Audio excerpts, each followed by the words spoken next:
نحمده ونصلي على رسوله الكريم اما بعد فاعوذ بالله من الشيطان الرجيم بسم الله الرحمن الرحيم رب اشرح لي صدري ويسر لي امري واحلل عقدة من لساني يفقهوا قولي واجعل لي وزيرا من اهلي اللهم فقهنا في الدين اللهم انفعنا بما علمتنا وعلمنا ما ينفعنا وزدنا علما آمین یا رب العالمین سبحانک لا علم لنا الا ما علمتنا انک انت العلیم الحکیم۔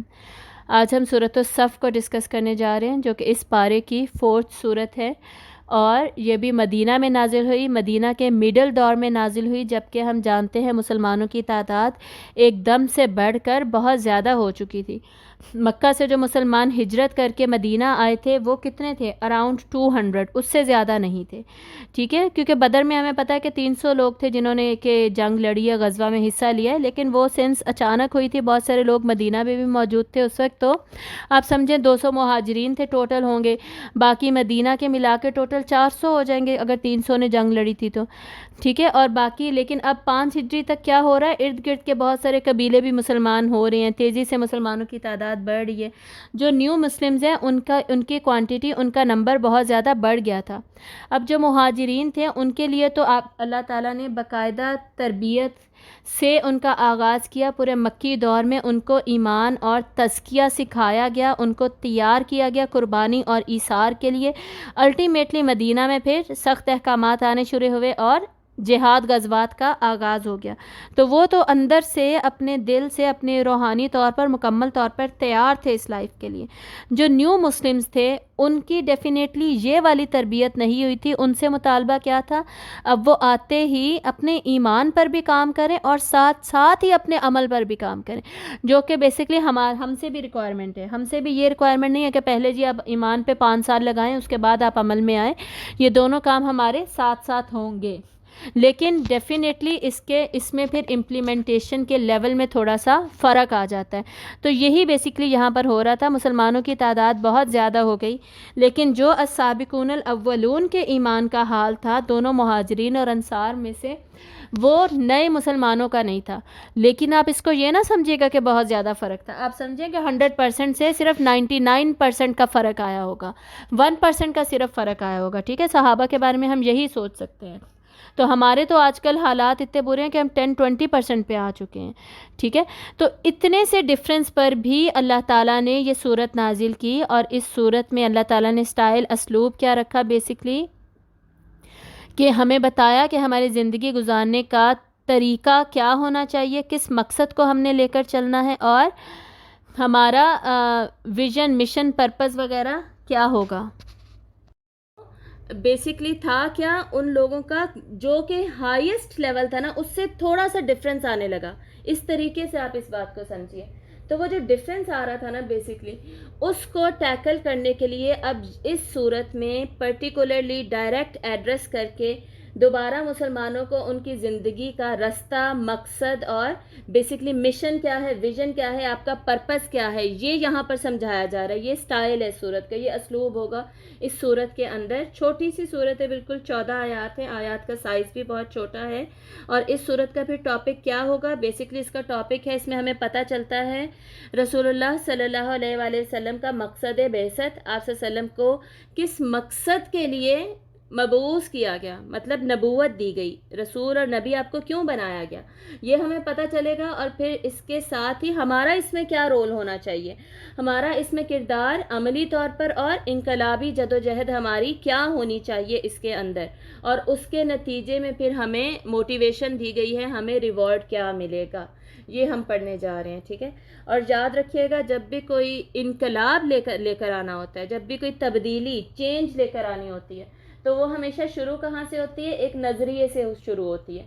جیسے ابھی 23 مارچ گزرا تھا، تو 2 قومی نظریہ بیسکلی 23 مارچ کو دیا گیا تھا نا، تو سب سے پہلے 2 قومی نظریہ دیا گیا، اس کے بعد قائد اعظم نے مسلمانوں کو جمع کیا، ایک قوت بنایا، ایک پارٹی کے اندر جمع کیا، اس کے بعد ان سب کو ہجرت پر آمادہ کیا گیا، پاکستان کو آزاد کرایا گیا، اور پھر الٹیمیٹلی مقصد حاصل ہو گیا۔ ایگزیکٹلی یہ جو پروسیجر ہے نا، اس پروسیجر کی صورت میں بات ہو رہی ہے، لیکن مقصد کون سا ڈسکس ہو رہا ہے یہاں پر؟ اللہ کے دین کو قائم کرنا، جو کہ مقصد دیا گیا آپ صلی اللہ علیہ وسلم کو، جس پہ ہم بھی بیسکلی کام کریں گے، اور ابھی ہم صورت میں ڈسکشن کریں گے تو ڈیٹیل پتہ چلے گی۔ شروع میں ہمیں اس صورت کے پتہ چل جائے گا وہ نظریہ، وہ آئیڈیالوجی جو کہ مسلمانوں کو دی گئی۔ اس کے بعد مسلمانوں کو ایک قوت بننا ہوتا ہے، اس قوت بننے کے لیے 3 مثالیں بھی دی گئی ہیں، 3 پیریڈز کی، 3 ادوار کی، ٹھیک ہے؟ وہ کس کے دور ہیں؟ بنی اسرائیل کے۔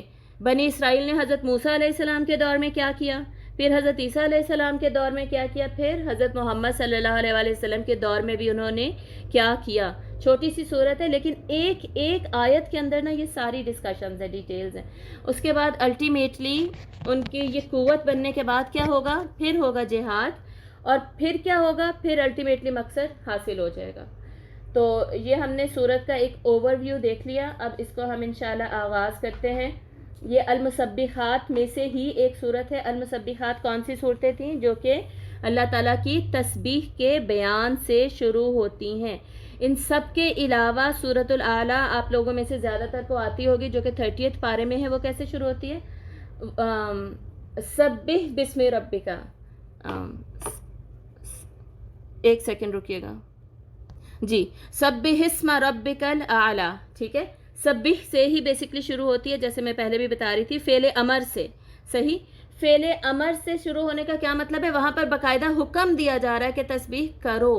لیکن یہ جو ساری صورتیں ہیں جنہیں المسبحات کہا جاتا ہے، ان میں بتایا جاتا ہے کہ تمام کائنات میں موجود ہر چیز جو ہے وہ آلریڈی اللہ کی تسبیح کر رہی ہے۔ اور میں نے آپ کو بتا دیا تھا کہ اس میں past tense, present and future, تینوں ٹینسز میں، تینوں زمانوں میں یہ کہا گیا ہے، یہ بات ہوئی ہے۔ تو یہ جو صورت ہے اس کا جو آغاز ہے وہ ماضی کے ٹینس، پاسٹ ٹینس سے ہو رہا ہے۔ جب ماضی کی بات کی جاتی ہے نا، اس کا مطلب ہوتا ہے کہ یہ یونیورسل فیکٹ ہے، یہ ہمیشہ سے ہو رہا ہے، یہ ڈن ڈیل ہے، ٹھیک ہے؟ تو چلے اس کا آغاز کرتے ہیں، پھر تھوڑی سی تسبیح پہ بات کر کے پھر ہم آگے بڑھ جائیں گے۔ اعوذ باللہ من الشیطان الرجیم، بسم اللہ الرحمن الرحیم، سبح للہ ما فی السماوات وما فی الارض وہو العزیز الحکیم۔ تسبیح کی ہے اللہ کے لیے ہر اس چیز نے جو آسمانوں میں اور زمین میں موجود ہے، اور وہی مکمل اقتدار والا اور بہت زبردست ہے۔ بہت زبردست، العزیز کے بہت سارے میننگز ہوتے ہیں، دونوں میں نے بتا دیا، اور الحکیم بہت زیادہ خوب حکمت والا ہے، ٹھیک ہے؟ تو ہمیں یہاں پر بتایا کیا جا رہا ہے کہ ہر چیز جو آسمانوں اور زمین میں موجود ہے، یہاں پہ بھی دیکھیں معافی 2 دفعہ آ رہا ہے، یعنی ہمارے ذہن میں کوئی ڈاؤٹ نہ رہ جائے، جو چیز آسمانوں میں ہے پلس جو کچھ زمینوں میں ہے، چاہے وہ جاندار ہے چاہے وہ بے جان ہے، ہر ایک کو اتنا شعور حاصل ہے کہ اس نے اللہ کی تسبیح بیان کرنی ہے۔ پہلے اب دوبارہ بات کرتے ہیں تسبیح ہوتی کیا ہے۔ تسبیح ہے ٹو ڈکلیئر پرفیکشن آف اللہ، اللہ تعالیٰ کی کامل تعریف کرنا۔ کامل تعریف کیسے کی جاتی ہے؟ کہ اس جیسا تو کوئی ہے ہی نہیں، یہ طریقہ ہوتا ہے کامل تعریف کرنے کا، ٹھیک ہے؟ اور اللہ کی کامل تعریف کیسے کی جائے گی؟ اس طریقے سے کہ اللہ کے مقام رفیع کو، بلند مقام کو اونچے درجے پر مینٹین رکھا جائے گا، نیچے نہیں ہم اس کو آنے دے سکتے، ٹھیک ہے؟ ہم اپنے ذہنوں میں بھی اور ویسے بھی اللہ تعالیٰ کی تعریف اس مقام رفیع پر بلند کر کے ہی کی جائے گی اور ہمیشہ ہوتی رہے گی۔ یہ بیسکلی تسبیح کا کانسیپٹ ہے، ٹھیک ہے؟ اسی لیے ہم ان شارٹ کیا کہتے ہوتے ہیں؟ سبحان اللہ کا مطلب اللہ پاک ہے، لیکن اس کی جو پاک ہونے میں جو ڈیٹیل ہے یہ ساری ہمیں تسبیح کی ڈیفینیشن کے اعتبار سے پتہ ہونی چاہیے۔ تو تسبیح قولی بھی ساری جاندار اور بے جان چیزیں کہہ رہی ہیں باتوں سے، یعنی، اور ایون تسبیح حالی بھی ان کی حالت سے بھی پتہ چل رہا ہے کہ وہ تسبیح کی حالت میں، مثلاً پلانٹس جو ہیں وہ اگر زبان سے تسبیح کر رہے ہوں گے تو وہ اپنے آربٹس میں چل رہے ہیں، وہ اسی سپیڈ پہ گھوم رہے ہیں جس سپیڈ پہ اللہ نے انہیں بتایا تھا، وہ کسی میں ٹکرے نہیں مارتے پھیر رہے ہیں، وہ ہمیشہ کے لیے اسی طرح پھیر رہے ہیں، اور جب اللہ کا حکم آئے گا وہ ختم ہو جائیں گے، تباہ ہو جائیں گے، وہ انتظار کر رہے ہیں اللہ کا حکم کا۔ اتنی زیادہ سبمیشن ہے جو تسبیح وہ زبان سے کر رہے ہیں نا، اس کے لیے سبمیشن ہے۔ اب یہ ہمیں کیوں بتایا جا رہا ہے؟ پہلے تو یہ دیکھ لیجئے کہ یہ سبمیشن ہے کیوں۔ یہ سبمیشن ساری کچھ ان ساری چیزوں کی کیوں نہ ہو، کیونکہ جب ڈیزرو ہی اللہ کرتا ہے، جب اقتدار ہی مکمل اللہ تعالیٰ کا ہے، تو پھر کیوں نہ ہر چیز اللہ کی تسبیح کرے، ٹھیک ہے؟ اب یہ ہمیں کیوں بتایا جا رہا ہے؟ ہماری انفارمیشن میں اضافے کے لیے نہیں بتایا جا رہا کہ بھئی اب تمہیں پتہ چل گیا ساری چیزیں اللہ کی تسبیح کرتی ہیں، چلو آگے چلو، اس لیے نہیں بتایا جا رہا۔ اس لیے بتایا جا رہا کہ بھئی جب ہر چیز اللہ کی تسبیح کر رہی ہے تو تم جو کہ اشرف المخلوقات ہو، تمہیں تو بہت زیادہ اللہ کی تسبیح کرنی چاہیے تھی. تمہیں جس طریقے سے اللہ نے سکھائی ہے تسبیح کرنا، جیسے بیان اور جیسی زبان تمہیں توفتاً عطا کی ہے، کسی مخلوق کو دی ہی نہیں ہے، تو بھئی تمہاری تسبیح کدھر ہے؟ تم کیوں نہیں تسبیح کر رہے ہیں؟ اب ہم عموماً ہم میں سے کچھ لوگ قولی تسبیح تو کہہ رہے ہوتے ہیں، سبحان اللہ سبحان اللہ سبحان اللہ سبحان اللہ پڑھ رہے ہوتے ہیں، سبحان ربی الاعلیٰ یا سبحان ربی العظیم سبحان اللہ و بحمدہ سبحان اللہ العظیم پڑھ رہے ہوتے ہیں. کانسیپٹ ہی نہیں ہے، سمجھ ہی نہیں ہے کہ اصل میں ہم کر کیا رہے ہیں. ایک تو یہ کانسیپٹ انڈرسٹینڈنگ ہونی چاہیے، پھر اس تسبیح میں کوئی جان، کوئی روح پیدا ہوتی ہے. دوسرا، زبانی تسبیح کر رہے ہو تو بھئی تمہاری عملی تسبیح کہاں ہے؟ تسبیح کا مطلب تو یہ تھا کہ اب تم سر تسلیم خم کر لو گے اللہ کے آگے، فل سبمیشن جیسے ہر چیز کی ہے. تسبیح قولی از کنورٹیڈ انٹو تسبیح حالی. ہماری پوری کی پوری کنڈیشن، پوری حالت جھکی ہوئی ہونی چاہیے اللہ کے سامنے. کیوں؟ کیونکہ اقتدار ہی اس کا ہے، پاور اینڈ اتھارٹی ہی اس کی ہے، ہر حکمت والا فیصلہ ہی اس کا ہے. تو پھر بھی ہماری یہ مجال اور ہمارے یہ حالات کہ ہم میں وہ چیز نہیں نظر آ رہی جو کہ بیسکلی ہم سے ایکسپیکٹڈ ہے، جو کہ نظر آنی چاہیے. اور اللہ تعالیٰ کہہ رہے ہیں کہ بس یہاں پہ بھی تسبیح پہ بات ختم نہیں ہو جاتی. سنس تم اشرف المخلوقات ہو، تمہیں خلیفۃ الارض کا سٹیٹس بھی دیا گیا ہے، تو تمہارے لیے کرنے کے لیے اور بھی بہت کچھ ہے. وہ کیا ہے؟ اگلی آیت میں دیکھیے. اب اگلی آیت میں ہم سب مسلمانوں کو ڈانٹ پڑ رہی ہے. یا ایھا الذین آمنوا لم تقولون ما لا تفعلون. اے لوگو جو ایمان لائے ہو، تم وہ کہتے کیوں ہو جو تم کرتے نہیں ہو. یہ یہاں پہ ڈانٹنے کا انداز ہے، زجر کا انداز ہے. ہم سب کو جھنجھوڑا جا رہا ہے یہاں پر کہ جب تمہیں کہا گیا ہے کہ تم تسبیح کرو، اب تم زبان سے کر رہے ہو لیکن عمل میں نہیں نظر آ رہی. بھئی تم وہ کہتے ہی کیوں ہو جو تم کرتے کیوں نہیں ہو، جو تم کرتے نہیں ہو. تمہارے قول میں اور فعل میں اتنا بڑا تضاد کیوں ہے؟ اور ہو تم کیا؟ ایمان والے. اے لوگو جو ایمان لائے ہو، ایمان ہے تمہارا، اور وہ جو ایمان ہے جس کو کہ ٹرانسلیٹ ہونا تھا ایکشنز میں، جو عمل کے ذریعے نظر آنا تھا، وہ نظر ہی نہیں آ رہا. وہ تم اپنی مرضی، اس میں تم اپنی مرضی چلا رہے ہو. فجر کے وقت اٹھتے ہوئے تمہیں پرابلم ہو رہی ہے، اسکول کے لیے اٹھتے ہوئے، بچوں کو اٹھاتے ہوئے، جاب پر جاتے ہوئے تمہیں ایشو ہی نہیں ہو رہا، اور اس سے 1 گھنٹہ پہلے صرف فجر کے اٹھنا تھا، اس پہ تمہیں پرابلم ہو رہی ہے. یہاں پہ کیا بتایا جا رہا ہے؟ یہاں پہ بیسکلی بتایا جا رہا ہے ہمارا جو رویہ ہے قرآن اور سنت کی طرف، وہ کیا ہو چکا ہے. ہم کیا کرتے ہیں؟ ہم جب قرآن کا کوئی حکم ہم پڑھتے ہیں، بہت زیادہ امپورٹنٹ کوئی حکم ہم پڑھ لیتے ہیں، ہم کیا کہتے ہیں؟ کچھ نہیں ہوتا، اس پہ اب میں بھی کام نہیں کر رہی، چلو خیر ہے، اللہ تعالیٰ معاف کرنے والا ہے نا، اللہ تو بہت زیادہ بخشنے والا ہے، رحم کرنے والا ہے، مجھے معاف کر دے گا، کچھ نہیں ہوتا. کلمہ تو پڑھتے ہیں نا، ہم جنت میں ہی جائیں گے. ٹھیک ہے. سنت کی طرف ہمارا ایٹیٹیوڈ کیا ہوتا ہے؟ سنت ہی تو ہے، چھوڑ دو تو کیا ہوا، سنت ہے نا. سنت کا مطلب ہے چھوڑ دو اسے. یہ ہمارا ایٹیٹیوڈ ہے ٹورڈ سنت. حالانکہ ہونا کیا چاہیے کہ سنت ہے تو اپناؤ اسے. سنت ہے اس کا مطلب ہے کہ یہ اتنی امپورٹنٹ چیز ہے، یہ آپ صلی اللہ علیہ وسلم نے کی تھی ہماری لائف سے، تو یہ ایکسکلوڈ ہونی ہی نہیں چاہیے. ٹھیک ہے.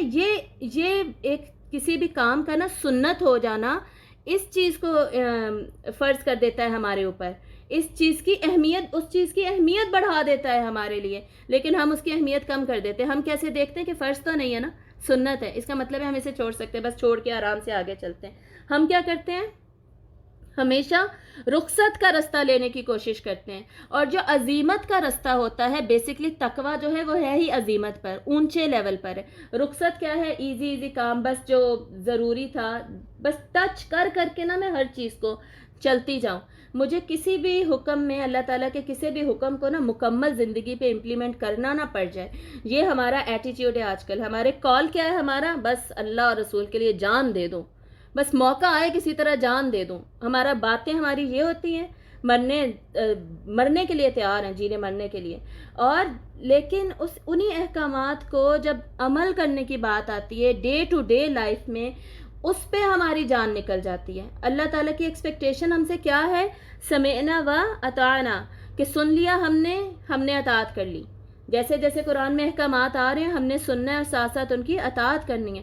ایون اللہ تعالیٰ بار بار قرآن میں کہتے ہیں اطیعوا اللہ و اطیعوا الرسول، جو نجات چاہتا ہے وہ رسول کی بھی اطاعت کرے گا میرے ساتھ. تو جو رسول کے حکم کے آگے ہمارا کیا ایٹیٹیوڈ ہے؟ یہی جو میں نے آپ کو بتا دیا. ہونا کیا چاہیے؟ سمعنا و اطعنا، ہم نے سن لیا اور ہم نے اطاعت کر لی، ہم نے عمل کر لیا. لیکن اب پرابلم کیا آ رہی ہے یہاں پہ؟ قول اور فعل میں باقاعدہ اتنا بڑا تضاد آ رہا ہے. یہ تضاد کیا ہے؟ بیسکلی قول ہمارا فعل میں کنورٹ کیوں نہیں ہوتا؟ اسی کو تو بیسکلی کہتے ہیں جہاد بن نفس، اپنے نفس کے ذریعے سے جہاد کرنا، اپنے نفس کو روکنا، روک کے عمل کی طرف لے کر آنا، اپنے نفس کو برداشت کی عادت ڈالنا اور اپنے آپ کو چینج کرنا، چینج کر کر لے کر آنا۔ اسی لیے آپ صلی اللہ علیہ وسلم نے فرمایا نا کہ سب سے بہترین جہاد کون سا ہے؟ جہاد بن نفس ہے، ٹھیک ہے؟ تو یہ شروع میں بالکل ہمیں ایک نظریہ، ایک آئیڈیالوجی دی گئی کہ مسلمان کی آئیڈیالوجی کیا ہونی چاہیے، کہ وہ تسبیح بیان کرے گا، اللہ کی زبان کے ذریعے سے بھی کرے گا اور اپنے عمل کے ذریعے سے بھی اللہ کے سامنے سر تسلیم خم کر لے گا۔ اور آگے ڈائریکٹ ہمیں ڈانٹا جا رہا ہے، اور اس وقت کے مسلمانوں سے بھی یہ بات ہو رہی تھی، لیکن اس وقت کے ساتھ ساتھ ہم نے اپنے اوپر، یہ وہ صورت ہے جس کو ہم اپنے اوپر زیادہ لے کر جائیں گے، کیونکہ آج کل کے تو حالات، اس وقت تو کیا خراب حالات ہوں گے، اس وقت تو بہت ہی زبردست اچھے حالات ہیں۔ اس وقت آپ سمجھیں 100% سے صرف 99% پر آئے تھے وہ لوگ، 100 سے 99% پر اللہ نے یہ صورت دے دی۔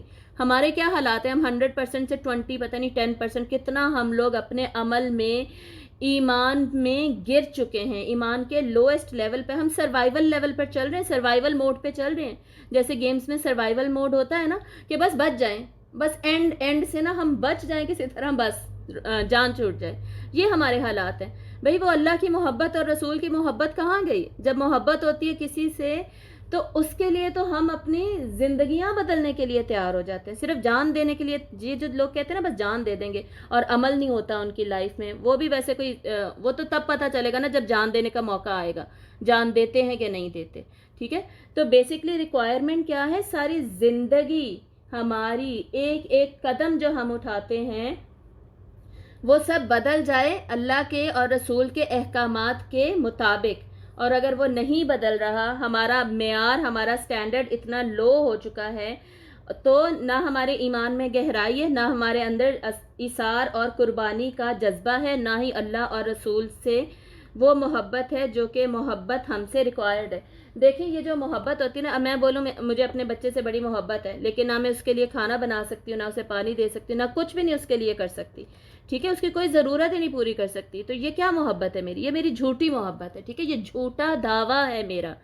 بہت سارے لوگوں کے ساتھ بھی یہی کہہ رہے ہوتے ہیں، جھوٹی محبت کے دعوے کرتے ہیں، محبت بڑی ہے، لیکن جیسے ہی عمل کی بات آتی ہے بھاگ جاتے ہیں کہ ہم نہیں کر سکتے، ٹھیک ہے؟ کسی قسم کی کوئی مدد نہیں آپ کی کر سکتے۔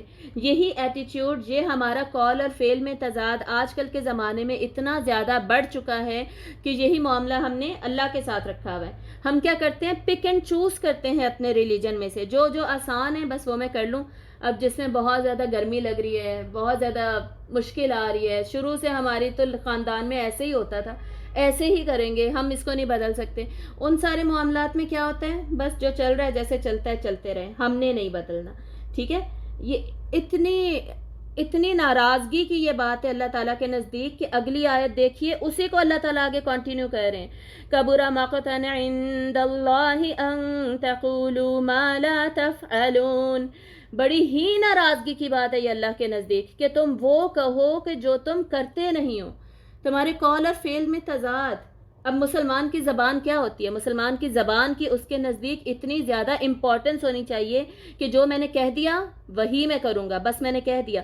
اگر میں اپنی زبان کے اگینسٹ جاؤں، میری عزت اور میری غیرت کا مسئلہ ہونا چاہیے، یہ میری غیرت کو تکلیف ہونی چاہیے، یہ میرا وقار جو ہے وہ لو ہونا چاہیے، میری نظر شرم سے جھک جانی چاہیے جب میں وہ کروں جو بیسکلی میں نے کہا نہیں ہے، یا جو میں نے کہا ہے وہ پھر میں نے کیا نہیں، ٹھیک ہے؟ تو ایمان کا، اللہ پر ایمان کا اتنا بڑا دعویٰ ہم کرتے ہیں، لیکن اس کی پریکٹیکل امپلیمنٹیشن کیا ہے؟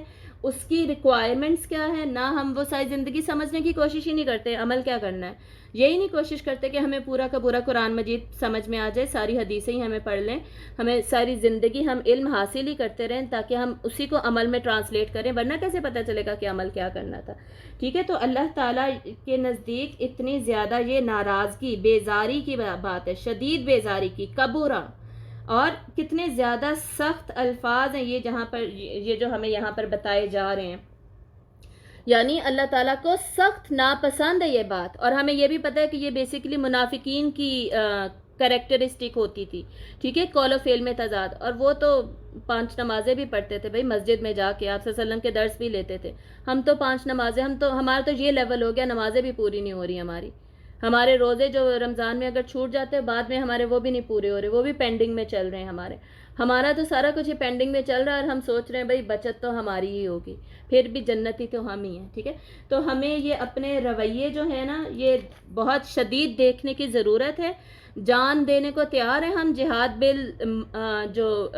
جو جہاد کا جو ہائیسٹ لیول ہے نا، جان ہی دے دینا، اس کے لیے تیار ہیں. لیکن جہاد کا جس کو بہترین لیول کہا گیا ہے، بیسکلی جو مشکل ہے نفس کے خلاف جہاد، وہ ہم کرنا ہی نہیں چاہتے.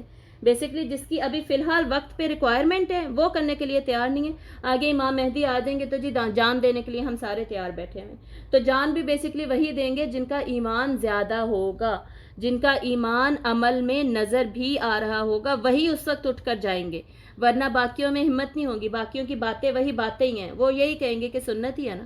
امام مہدی کا کدھر ہے ذکر قرآن میں؟ آپ صلی اللہ علیہ وسلم نے کہا تھا نا سنت ہے، کیا ضرورت ہے جانے کی، مت جاؤ. ان کا تو یہی ایٹیٹیوڈ ہوگا.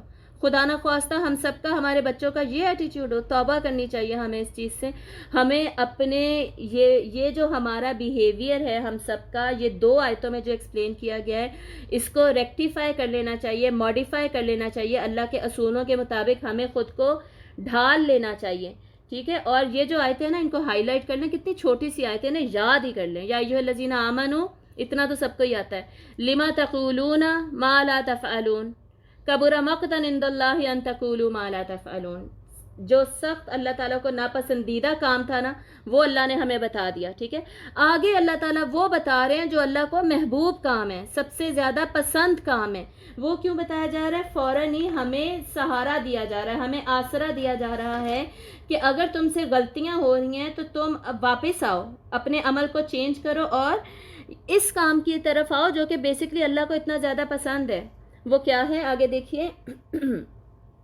ان اللہ یحب الذین یقاتلون فی سبیلہ صفا کأنہم بنیان مرصوص.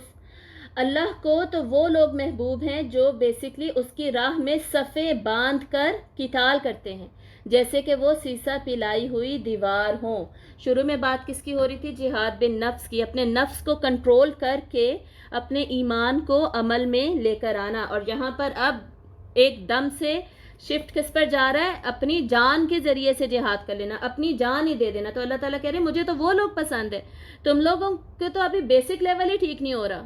بیسک لیول پر جو کہہ رہے ہو وہی نہیں کر رہے، تو اتنی بڑی تم سے تو ریکوائرمنٹ ہے، جان دینی ہے تم نے تو اللہ تعالیٰ کی خاطر جان دینی ہے. اللہ کو تو محبوب ہی وہ لوگ ہیں جو اللہ کے رستے میں قتال کرتے ہیں، صفیں باندھ کر ایسے کھڑے ہو جاتے ہیں جیسے کہ سیسا پلائی ہوئی دیوار ہے، ان کے درمیان کوئی گیپ ہی نہیں ہوتا، جڑے ہوئے ہوتے ہیں. ایسا اتحاد ہوتا ہے ان کے اندر یہ تفرقہ بازی، گروہ بندیاں وغیرہ، لڑائی جھگڑے، اختلافی مسائل کو ہوا دینا، انہی میں الجھ کر رہ جانا، بجائے اس کے کہ آپ بنیادی عقائد پر واپس آئیں. اب کم از کم جو اسلام کی بیسک ٹیچنگز ہے اس کو سمجھ کر متحد تو رہیں. آپ لڑائی جھگڑے تو نہ کریں، لیکن ہم ساری غلط چیزوں کو، غلط باتوں کو ہوا دے کر گناہ کبیرہ کو اپنی سوسائٹی میں اتنا زیادہ ہم بڑھنے دے رہے ہیں، ہوتا جائے، فحاشی پھیلتی جائے، برائی، بے حیائی، سارا کچھ، کرائم ریٹ بڑھتا جائے. ہمیں کوئی جھوٹ جو ہے، غیبت ہے، گاسپنگ ہے، ٹی وی پہ جو کچھ جتنا کچھ آ رہا ہے، دین ہم سیلیبریٹیز سے لے رہے ہیں، یہ سارا کچھ بڑھتا جائے. اور سیلیبریٹیز جو ٹی وی پہ آ کے رمضان ٹرانسمیشن وہ کیا کر رہے ہوتے ہیں؟ وہ ہو سکتا ہے ان کی نمازیں روزے سب پورے ہوں، لیکن باقی اتنا سج دھج کر آ کر ٹی وی پر بیٹھ جانا، یہ سارا کچھ کب اسلام نے الاؤ کیا؟ بات کیا ہے؟ وہی پک اینڈ چوز کی. جو ایزیلی ہم کر سکتے ہیں وہ کر لیں، جو ہم کر نہیں سکتے بھائی وہ ہم چھوڑ دیں.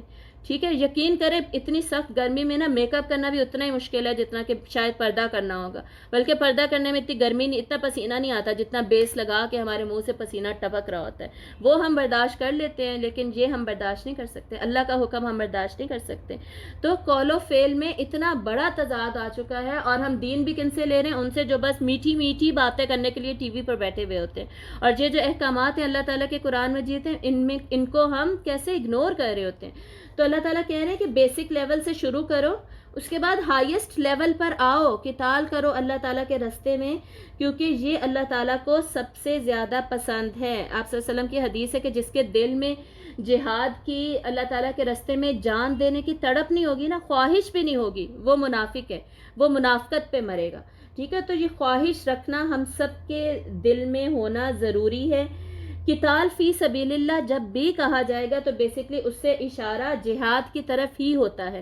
ہر قتال جہاد ہی ہے, ٹھیک ہے, لیکن ہر جہاد جو ہے نا وہ قتال نہیں ہوتا. کیوں؟ کیونکہ جہاد میں بہت کچھ انکلوڈیڈ ہے نا. جہاد بالنفس بھی ہے, جہاد بالمال بھی ہے, اور جہاد جان کے ذریعے سے بھی ہے. تو یہ بھی ہم نے ساتھ ساتھ ذہن میں رکھنا ہے. اور یہ جو ہم صفیں باندھ کر سیسا پلائی ہوئی دیوار کی طرح کھڑے ہوں گے, اس کا کیا مطلب ہے؟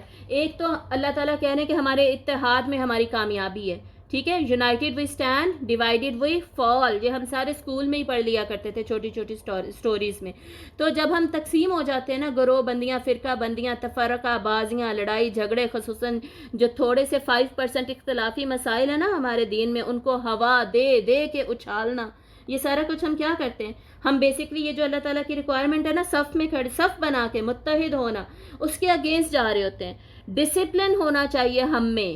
وہ ڈسپلن جو ہے آرگنائزیشن, آرگنائزڈ ہونا چاہیے ہم سب کو, ایک کمیونٹی کی شکل میں ہونا چاہیے ہم سب کو. وہ سارا لیک کر رہا ہے, ٹھیک ہے, وہ سارا مسنگ ہے یہاں پر. اور پیچھے یہ جو اللہ تعالیٰ نے کہا کہ ہمارے قول و فعل میں تضاد ہے, اس کو پوائنٹ آؤٹ کیا گیا. یہی سے ہمیں پتہ چل رہا ہے سیلف ڈسپلن تو ہے ہی نہیں. یہ تو سیلف ڈسپلن, سیلف کنٹرول کی بہت بڑی ریکوائرمنٹ ہے کہ ہمارے قول اور فعل میں تضاد نہ ہو. مجھے تو شرم آنی چاہیے اس بات پہ کہ میں کہہ کچھ رہی ہوں اور میرا کام کچھ اور ہے. مجھے پرسنلی خود ہی اس بات پہ شرم آنی چاہیے, لیکن ریئلائزیشن ہی نہیں ہے. ہم نہ ہمیں سیلف انالیسز ہم کرتے ہیں, سیلف اسیسمنٹ ہی نہیں ہے, سیلف ریئلائزیشن اس کے بعد ہے ہی رہی. پھر جو سیلف اکاؤنٹیبلٹی ہوتی ہے, اپنا ذاتی محاسبہ کرنا, وہ تو خیر کرنا پسند ہی نہیں کرتے نا. ہم تو اپنے آپ کو بیسٹ سمجھتے, بہترین سمجھتے, میرے جیسا تو کوئی ہے ہی نہیں, یہ سمجھتے ہیں ہم. تو پھر ہم کریں گے کیسے؟ سمجھ آ رہی ہے؟ تو یہ تو شرم سے ہمارا سر جھک جانا چاہیے یہ آیات پڑھ کے کہ یہ حالات ہمارے چل رہے ہیں, اور آج کل تو بہت ہی زیادہ یہ حالات ہمارے چل رہے ہیں. تو اوپر کیا تھا؟ Self discipline, lack of self discipline تھا. یہاں پر کیا ہے؟ ریکوائرمنٹ بتائی جا رہی ہے کہ ایسا پرفیکٹ ڈسپلن ہو تمہارا, ایسا نظم و ضبط ہو تمہارا کہ تمہاری صفوں میں نظر آئے, ایسا اتحاد ہو تمہارا کہ تمہاری صفوں میں نظر آئے. اور صفیں کیسی ہوں گی؟ ویسی دیواریں جن میں کہ سیسا پلائی. کیا ہوتا ہے سیسا پلائی کا مطلب ہے میٹل کو میلٹ کر کے, جو بھی دھات ہے اس کو میلٹ کر کے اینٹوں کو جوڑا جائے, ایسا پکا جوڑا جائے کہ اب انہیں کوئی ہٹا ہی نہیں سکتا. جب ایسی دیوار بنے گی اسے کوئی توڑ نہیں سکتا, گرا نہیں سکتا, ایسے لوگوں کو کوئی ہرا نہیں سکتا. الٹیمیٹلی وہ اپنا مقصد پانے میں کامیاب ہو جائیں گے. ہمیں جوڑنے والی کیا چیز ہے؟ ہم سیسا پلائی ہوئی دیوار بنیں گے تو ہمیں کیا چیز جوڑے گی؟ ہمیں جوڑنے والی چیز ہے, اللہ نے پہلے ہی بتا دیا, اللہ کی کتاب. اللہ کی کتاب اور سنت وہ چیزیں ہیں جو کہ ہمیں جوڑتی ہیں. تو ہم انہیں نہ سمجھتے ہیں ساری زندگی. 600 صفحے صرف قرآن مجید کے, ہم پڑھنا شروع کریں نا اس طرح روز ایک ایک سورت کریں تو 114 صورتیں کہ ہم قرآن مجید کے ایک سال میں کور نہیں کر سکیں گے. 365 ڈیز میں 114 صورتیں ہم اس طرح کور نہیں کر سکتے. ہم 1 گھنٹے میں ایک صورت بھی پڑھتے ہیں, اس کا پورا ترجمہ, تشریح, بیسک لیسنز پڑھ لیتے ہیں. بعد میں آپ اس کو خود سے تھوڑا اسٹڈی کیجئے, اس کا ترجمہ یاد کر لیجئے, تھوڑی ایفرٹ پٹ کیجئے, یا مزید تھوڑے سے لیندی کورسز لے لیجئے. یہ ایک میں سال کی بات کر رہی ہوں, آپ 2 ایئرس کا لے لیجئے. لیکن اس 600 صفحوں کی کتاب کو آپ ٹائم تو دیں, اس کو سمجھیں, اور پھر الٹیمیٹلی جو اللہ کی ریکوائرمنٹس ہیں ان کو پورا کرنے کی کوشش کریں. اللہ کی محبت تو بھئی تبھی ملتی ہے. اس کے باوجود ہم یہ سمجھتے ہیں کہ جی بس میں تو بخشائی. پتہ نہیں ہم کس بیسس پہ یہ جو بچپن سے ہمارے ذہن میں چیزیں بٹھا دی گئی ہیں نا کہ بس کلمہ پڑھ لیا جنتی ہی ہیں. جہنمی تو کفار ہیں, جنہوں نے کلمہ نہیں پڑھا تھا اصل میں تو وہ ہیں جہنمی. تو یہ ہمارے ذہن میں بس بٹھا دیا گیا. تو بھئی ایسی بات نہیں ہے, ہم نے اتنی ایفرٹ پٹ کرنی ہے. جب نبیوں نے, رسولوں نے اللہ تعالیٰ کی خاطر اپنی زندگیاں قربان کر دیں, اپنے رشتے قربان کر دیے, اپنی جان, مال, وقت سب قربان کر دیا, اور ہم تو بھئی 1 گھنٹہ نکالنا ہمارے لیے اتنا مشکل ہے قرآن مجید پڑھنے سمجھنے کے لیے.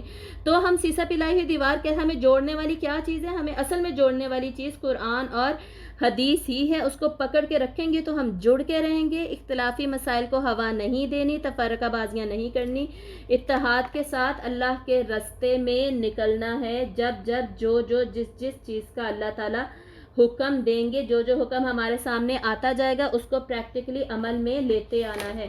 یہ تھی اس سورت کی 1 سے 4 آیات, ٹھیک ہے, جس میں ہمیں پتہ چل گیا اللہ کو کیا عمل ناپسند ہے, اللہ کو کیا عمل پسند ہے. جو لیک آف سیلف ڈسپلن ہے اس سے ہم نے ہائیسٹ لیول آف ڈسپلن پہ جانا ہے، اور کس طریقے سے جانا ہے یہ ہم سے ریکوائرمنٹ ہے۔ اگلی آیات میں اب اللہ تعالیٰ ہمیں مثالیں دے رہے ہیں بنی اسرائیل کی کہ انہوں نے کیا کیا تھا اپنے رسول کے ساتھ۔ رسول کا حق ہے کہ اس کی بات مانی جائے، جیسے ابھی پیچھے ہم نے پڑھ لیا اللہ کا حق ہے کہ اس کی بات مانی جائے، سمینا و اطعنا، تو رسول کا بھی یہی حق ہے کہ اس کی بات مانی جائے، اسے تکلیف نہ دی جائے۔ اس کو تکلیف کب ہوتی ہے؟ جب ہم اس کی بات نہیں مان رہے ہوتے، جب ہم ان کی باتوں پر عمل نہیں کر رہے ہوتے، ٹھیک ہے۔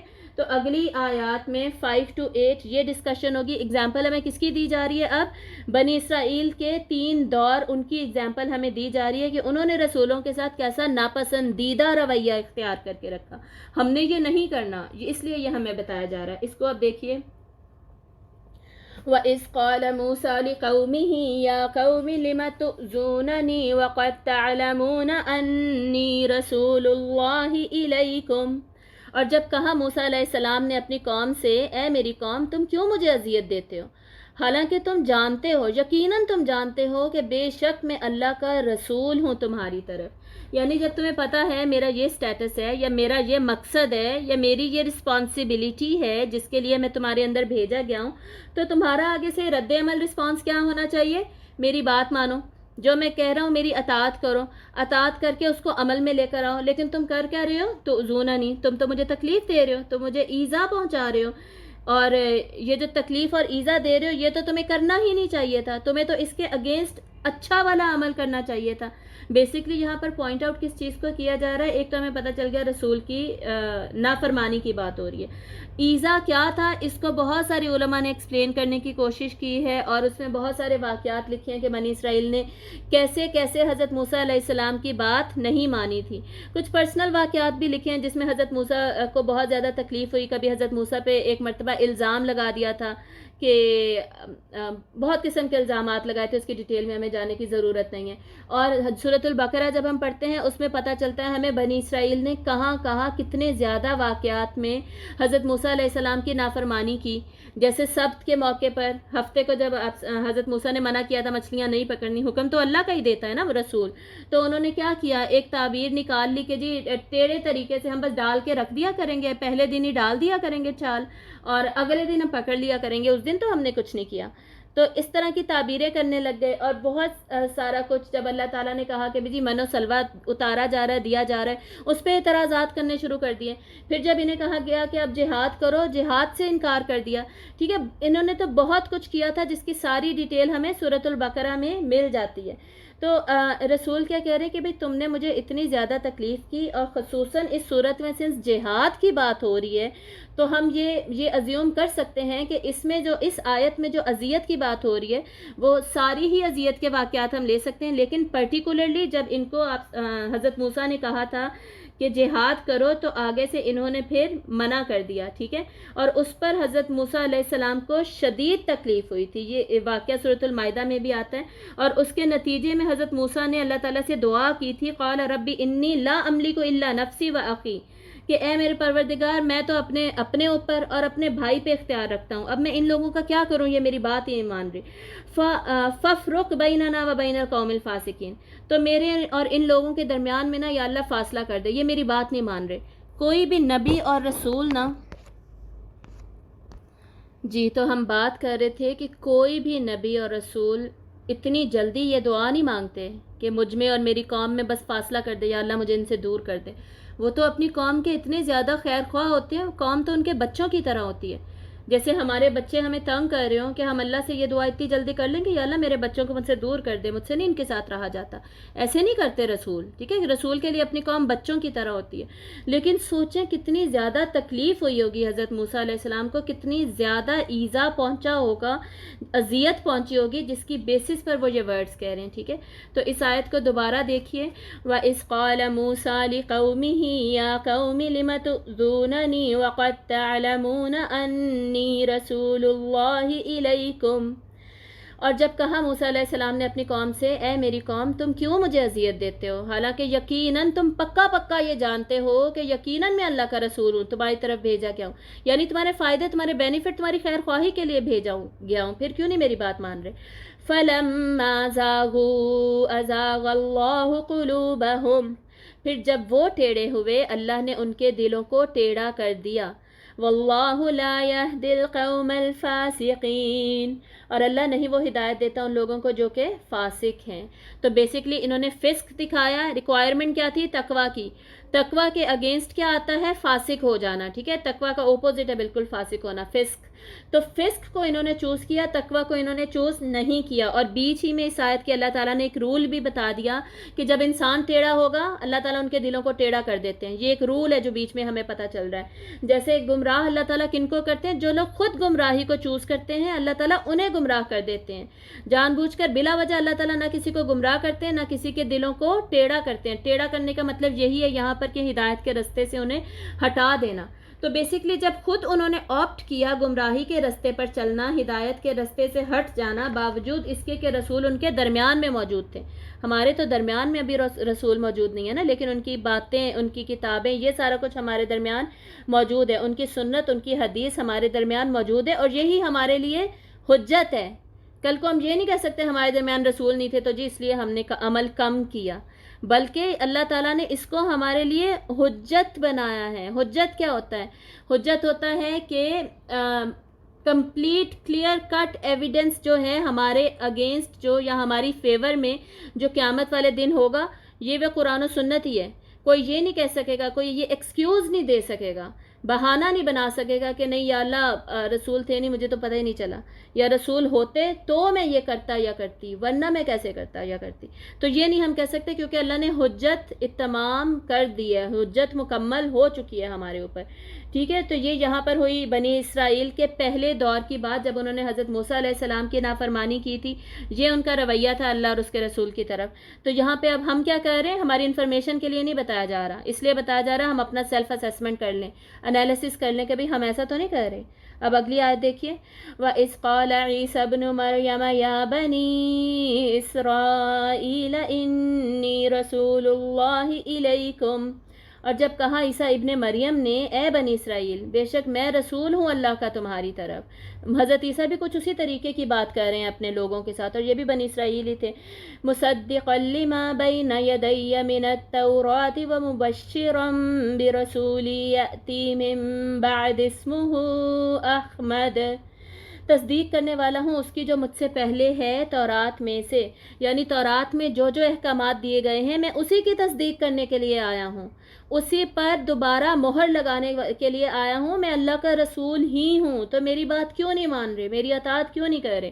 بہت سارے یہودی وہ تھے نا جنہوں نے ڈائریکٹ حضرت عیسیٰ کا انکار ہی کر دیا تھا کہ جی ہم آپ کو نبی ہی نہیں مانتے. ٹھیک ہے، اور پھر اس میں وہ لوگ بھی آ جاتے ہیں جو کہ بیسکلی رسول کو رسول مان لیتے ہیں، لیکن جیسے بنی اسرائیل کا رویہ تھا منافقت والا، بہت زیادہ رویہ تھا، قول اور فعل میں تضاد بہت ہی زیادہ تھا. ان کی یہ قول و فعل کا جو تضاد تھا نا اس کی یہاں پہ ہمیں اگزامپلس دی جا رہی ہیں. تو حضرت عیسیٰ کہہ رہے ہیں کہ بھئی جو تورات میں آلریڈی مینشن تھا اسی کی تو تصدیق، اسی کو تو سچا ثابت کرنے کے لیے میں آیا ہوں، اور خوشخبری دینے والا ہوں تمہیں ایک رسول کی جو میرے بعد آئیں گے، اور ان کا نام کیا ہوگا؟ اسمہ احمد، ان کا نام احمد ہوگا. مطلب تورات میں بھی یہ لکھا ہوا ہے کہ ایک آخری رسول آئیں گے، ان کا نام احمد ہوگا، ان کو تم فالو کرو گے. تورات میں آپ صلی اللہ علیہ وسلم کا جو نام دیا گیا تھا وہ محمد تھا، یہ آپ نے یاد رکھنا ہے. محمد نام دیا گیا تھا تورات میں حضرت موسیٰ کے زمانے میں، اور حضرت عیسیٰ کو انجیل میں، اور حضرت عیسیٰ کو وحی کے ذریعے سے کیا نام دیا گیا تھا آپ صلی اللہ علیہ وسلم کا؟ احمد. اور بیسکلی دونوں کا مطلب تو سیم ہی ہے، دونوں حمد سے ہی نکلے ہیں.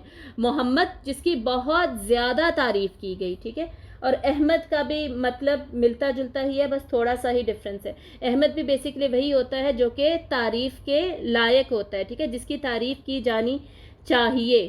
صحیح. تو بیسکلی انہوں نے کیا کیا تھا جو بعد میں عیسائی بن گئے؟ انہوں نے کیا کیا؟ انہوں نے اپنے رسول کی اتنی تعریف کر دی، اتنی تعریف کر دی حضرت عیسیٰ کی کہ اس میں غلو کر گئے. ٹھیک ہے، تعریف کرتے کرتے رب ہی بنا بیٹھے، نعوذ باللہ، رب کا بیٹا بنا بیٹھے حضرت عیسیٰ کو. اور حضرت عیسیٰ یہاں پہ کیا کہہ رہے ہیں کہ میں تمہیں بھائی دوسرے رسول تعریف کے لائق تو وہ ہیں جن کی میں تمہیں خوشخبری دے رہا ہوں، احمد ان کا نام ہے، ان کی تعریف کرنا، ان کی اطاعت کرنا، ان کو ایکسیپٹ کرنا. ٹھیک ہے، تو یہاں پر بتایا کیا جا رہا ہے کہ سب رسولوں نے سب نے سے یہاں میری مراد ہے حضرت موسیٰ حضرت عیسیٰ کی یہاں پر بات ہو رہی ہے. ان دونوں نے اپنی قوموں کو بتا دیا تھا آخری رسول آئیں گے, ان کی فرما برداری اطاعت بھی فرض ہوگی, کرنی ہے. لیکن ہمیں پتہ چل رہا ہے حضرت موسیٰ کو بھی ریجیکٹ کیا گیا. اب اسی آیت میں پتہ چلے گا حضرت عیسیٰ کو ریجیکٹ کیا گیا. اس سے اگلی ہی آیت میں پتہ چلے گا آپ صلی اللہ علیہ وسلم کو بھی یہود و نصارہ نے, میکسیمم یہود و نصارہ نے کیا کیا, ریجیکٹ کیا, ڈسپائٹ آف دا فیکٹ کہ انہیں پتہ تھا کہ یہ اللہ کے رسول ہے. اور یہ ان کی کتابوں میں جو نشانیاں تھیں اس سے وہ ڈائریکٹ سارا کچھ ایگزیکٹ 100% میچ کر رہا تھا. اور یہ سمجھنا اتنا کوئی مشکل نہیں ہے. یہ ایسے ہی ہے جیسے ہماری کتابوں میں قیامت کی نشانیاں لکھی ہوئی ہیں نا. جیسے ہی کوئی قیامت کی نشانی پوری ہوتی ہے ہمیں پتہ چل جاتا ہے نا کہ یہ نشانیاں پوری ہوئی ہیں, اور ہم انتظار میں بیٹھے ہوئے ہیں کہ قیامت آنی ہے, قیامت آئے گی, اس کی میجر نشانیاں رہتی ہیں. اور جب وقت مزید زیادہ قریب آ جائے گا ہمیں پتہ چل جائے گا کہ قیامت تو بہت زیادہ قریب ہے, اب تو بس آئی تو آئی.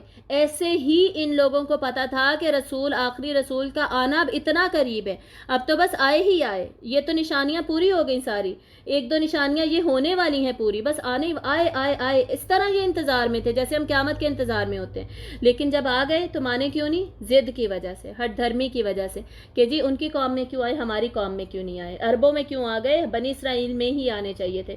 اس بیسس پر میکسیمم نے ریجیکٹ کر دیا. ٹھیک ہے, آگے دیکھیے, ابھی حضرت عیسیٰ کی بات کمپلیٹ کرتے ہیں. فَلَمَّا جَاءَهُم بِالْبَيِّنَاتِ قَالُوا هَذَا سِحْرٌ مُبِينٌ. پھر جب وہ آ گیا ان کے پاس واضح دلائل کے ساتھ, مطلب حضرت عیسیٰ علیہ السلام اپنے کتاب اور معجزات کے ساتھ ان کے سامنے آئے, تو انہوں نے کہا کیا, یہ تو جادو ہے کھلم کھلا. یہ جو تم مردوں کو زندہ کر دیتے ہو, اور تم اندھوں کو آنکھیں دے دیتے ہو, اور یہ جو تم سکن کی جو بیماری ہے برس, اس کو تم ٹھیک کر دیتے ہو, یہ تو بھائی جادو ہے, ہم تمہیں نہیں مانتے, تم کوئی اللہ کے رسول نبی نہیں ہو. ٹھیک ہے, تو یہ یہودیوں نے حضرت عیسیٰ علیہ السلام کے ساتھ یہ رویہ اختیار کیا تھا. حضرت عیسیٰ کو وہ معجزات دیے گئے تھے ہائیسٹ لیول کے, یہ فزیکلی بیسکلی جو ہائیسٹ لیول ہو سکتا تھا کہ مردے کو ہی زندہ کر دینا. ٹھیک ہے, مردہ انسان کو کبھی, اس سے پہلے کبھی کسی نے زندہ نہیں کیا تھا. اللہ تعالیٰ ہی زندہ کرتے ہیں, کوئی نبی رسول نہیں کرتا, یہ ہمیں کلیئر ہونا چاہیے. معجزات اصل میں کرتے اللہ تعالیٰ ہیں, لیکن ان کا ظہور رسول کے ہاتھ پہ ہو رہا ہوتا ہے. ٹھیک ہے, تو حضرت عیسیٰ کو اللہ نے یہ معجزہ دیا, اتنا بڑا معجزہ, حجت تمام کر دی ان لوگوں پر کہ اب تو یہ مان ہی جائیں گے, پھر بھی نہیں مانے, پھر بھی ان کا یہ رویہ تھا. اب آگے دیکھیے, وَمَنْ أَظْلَمُ مِمَّنِ افْتَرَى عَلَى اللَّهِ الْكَذِبَ وَهُوَ يُدْعَى إِلَى الْإِسْلَامِ وَاللَّهُ لَا يَهْدِي الْقَوْمَ الظَّالِمِينَ. اور کون زیادہ ظالم ہے اس سے جو اللہ پر جھوٹ گھڑ لے. مطلب اللہ پر جھوٹ گھڑنا کیا ہے, اللہ تعالیٰ کی باتوں کو نہ ماننا. جب ہم یہ کہتے ہیں نا کہ اچھا اللہ نے یہ کیا ہے, اللہ تعالیٰ نے یہ کہا ہے, لیکن میں نے یہ کرنا نہیں ہے, اس کا مطلب کیا ہے, اس کا مطلب ہے کہ ہم اللہ کو نعوذ باللہ اللہ کی باتوں کو غلط کہہ رہے ہیں, اللہ کی باتوں کو جھوٹا کہہ رہے ہیں کہ یہ باتیں صحیح نہیں ہیں, یہ سچی نہیں. اگر یہ سچی ہوتی تو میں کر لیتی, لیکن مجھے یہ سوٹیبل صحیح لگ نہیں رہی. ٹھیک ہے, یہ ہوتا ہے اصل میں اللہ تعالیٰ پر جھوٹ باندھنا, اللہ کے احکامات کو کلیئر کٹ ریجیکٹ کر دینا, اللہ کے رسولوں کے احکامات کو ریجیکٹ کر دینا, یا ان کے زمانے میں اللہ کے رسول کو ہی نہ ماننا. ٹھیک ہے, یا ابھی بھی جو اللہ کے رسول کو نہیں مانتے یا دین کو ریجیکٹ کرتے ہیں, یہ ہوتا ہے اللہ پر جھوٹ گھڑنا. اور ہمیں دیکھنا چاہیے کہ ہم یہ ظلم ہم تو نہیں کر رہے. اور آگے کیا ہے, حالانکہ وہ بلائے جاتے ہیں اسلام کی طرف, انہیں اسلام کی طرف بلایا جا رہا ہے, لیکن وہ پریفر کیا کر رہے ہیں, اس کو ریجیکٹ کرنا پریفر کر رہے ہیں. پرٹیکولرلی یہاں پر بنی اسرائیل کی طرف اشارہ ہے. ان کو جب اسلام کی طرف بلایا گیا, انہوں نے کہہ دیا کہ نہیں یہ جھوٹ ہے, یہ اللہ تعالیٰ کے رسول نہیں ہے, ہم نہیں مانتے, اور یہ ظلم کیا انہوں نے. تو اللہ تعالیٰ کیا کہہ رہے ہیں, اب اللہ ظالم لوگوں کو نا ہدایت نہیں دیتا, جو خود ظلم کرے گا اللہ تعالیٰ انہیں بھی چھوڑ دیں گے, انہیں بھی اگنور کریں گے. تو ہم نے یہی یہاں سے دیکھنا ہے کہ کیا ہم ایسا تو نہیں کر رہے. اور اگلی آیت کنٹینیو ہو رہی ہے, یہ کنٹینیویشن میں ہم پڑھ لیں, پھر واپس اس ٹاپک پہ آ جائیں گے. يريدون ليطفئوا نور الله بأفواههم والله متم نوره ولو كره الكافرون. وہ چاہتے ہیں کہ وہ بجھا دیں اللہ کا نور. اللہ نے جو ہدایت دی ہے, احکامات دیے ہیں, یہ لوگ چاہتے ہیں اس کو بجھا دیں, اس کو ختم کر دیں. جتنے بھی دشمنان اسلام ہیں, خصوصاً یہاں پہ یہودیوں کی بات ہو رہی ہے, اوور آل سارے دشمن, even non practising Muslims, liberal Muslims, کیا چاہتے ہیں وہ, اللہ کا جو نور ہے, نور کیا ہوتا ہے, ہدایت کی روشنی, جو کہ قرآن اور حدیث ہے, اس کے احکامات کی بیسکلی بات ہو رہی ہے. یہ پوری صورت میں شریعت کی بات ہو رہی ہے, ٹھیک ہے, شریعت پہ عمل کرنے کی بات ہو رہی ہے, عملی پوائنٹس کی بات ہو رہی ہے.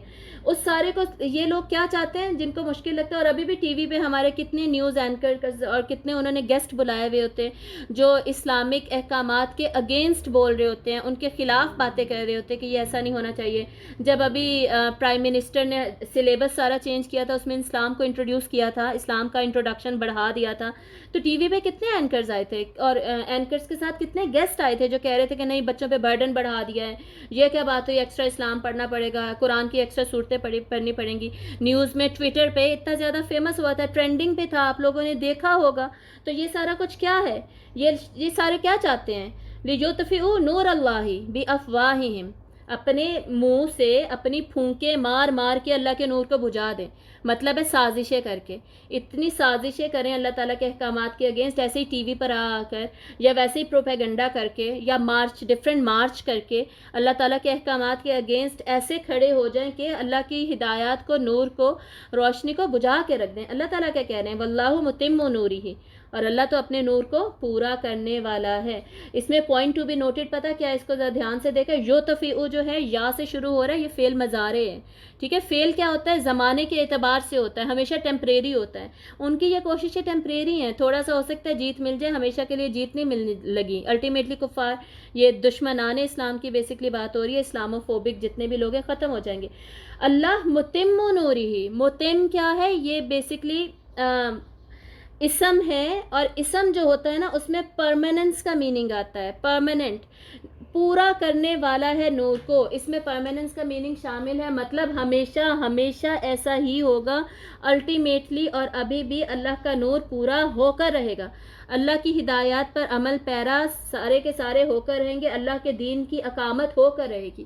کیا ہو کے رہے گی, بالکل ہو کے رہے گی. حضرت عیسیٰ علیہ السلام کا جب دور آئے گا تو یہ جو آپ صلی اللہ علیہ وآلہ وسلم کو مشن دیا گیا تھا اور آپ صلی اللہ علیہ وسلم نے اس کو عرب میں نافذ کیا, پورے کے پورے عرب میں, پھر اس کام کو صحابہ نے بڑھایا. اللہ نے آپ کو خوشخبری دی تھی کہ میں نے آپ کو کیسر و کسرا کی چابیاں دے دیں, یعنی آپ نے رومن امپائر, پرشین امپائر بھی فتح کر لی. یہ سب آپ صلی اللہ علیہ وسلم کے کریڈٹ میں جاتا ہے.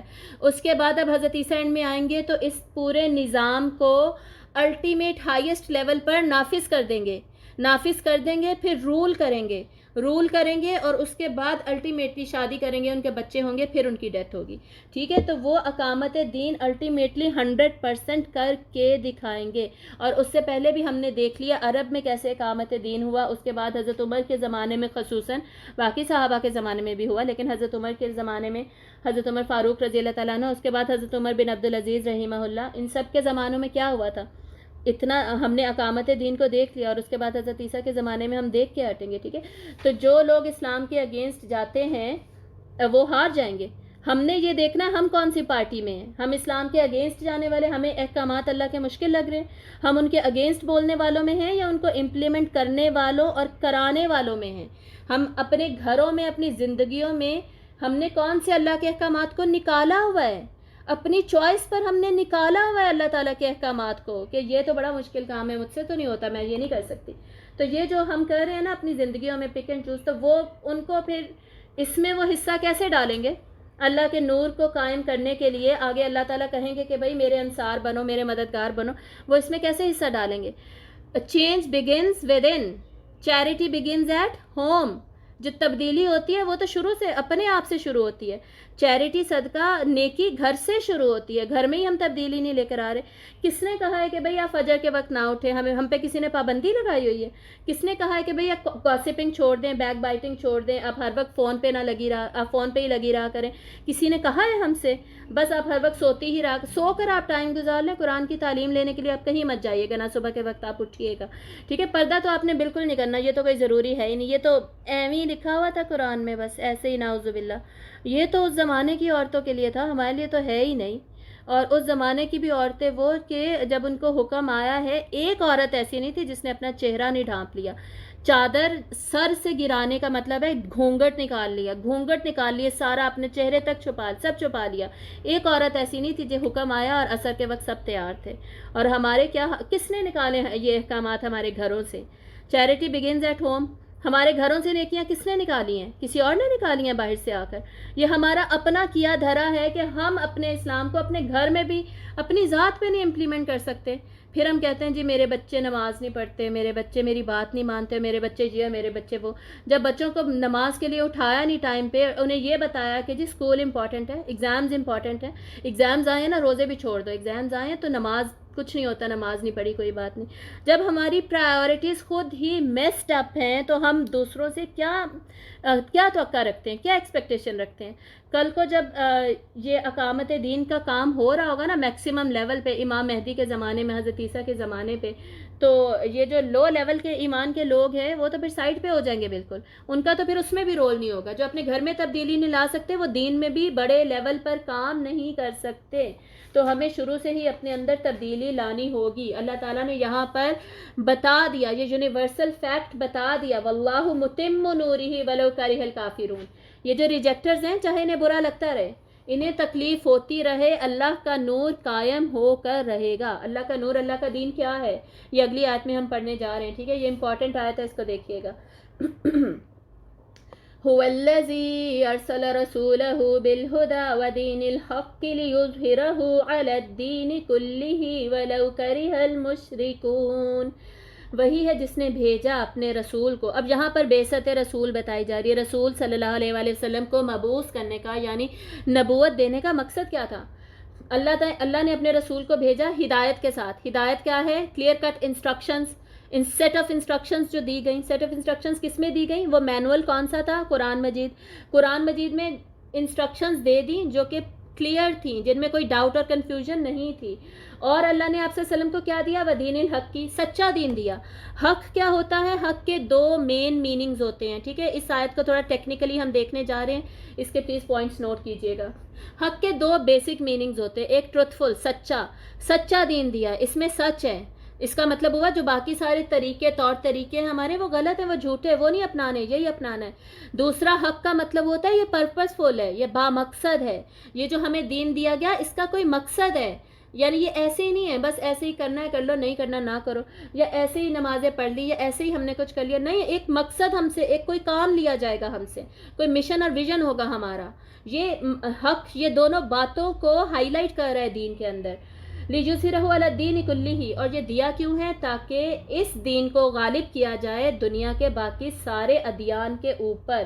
ظاہر کرنا کیا ہوتا ہے؟ ظاہر کرنا ایک تو ہوتا ہے آبویس کرنا، کہ اس کو سامنے لایا جائے، کہ وہ سب کو نظر آئے، نمایاں کر دیا جائے ان کو. اور آج کل ہم کیا کرتے ہیں؟ ہمیں اسلام پر باہر تو ہمیں بہت شرم آتی ہے بھائی اسلام پہ عمل کرتے ہوئے. کسی کے سامنے وضو کرنا پڑ جائے، نماز پڑھنی پڑ جائے، یا پردہ کرنا پڑ جائے، اتنے سارے لوگوں میں جو کر ہی نہیں رہے، داڑھی رکھنی پڑ جائے، نمایاں ظاہر کرنے کی بات ہو رہی ہے نا، یہاں پہ ظاہری چیزوں کی بات ہو رہی ہے. تو اللہ تعالیٰ کہہ رہے ہیں دین کو ظاہر کرو، دین نظر آنا چاہیے، نمایاں کرو اس کو. ہمارا دین، باقی سارے دین کے لوگ موجود ہیں، ہمارا دین اس میں پرومیننٹ نظر آنا چاہیے. دوسرا ظاہر کا مطلب کیا ہوتا ہے؟ غالب کر دینا. غالب کا کیا مطلب؟ کہ اس کی امپلیمنٹیشن ہونی چاہیے. جو غلط دین ہیں ان کے لاز، ان کا قانون نافذ نہیں ہونا چاہیے. نافذ کون سا قانون ہونا چاہیے تھا؟ اللہ تعالیٰ کے دین کا.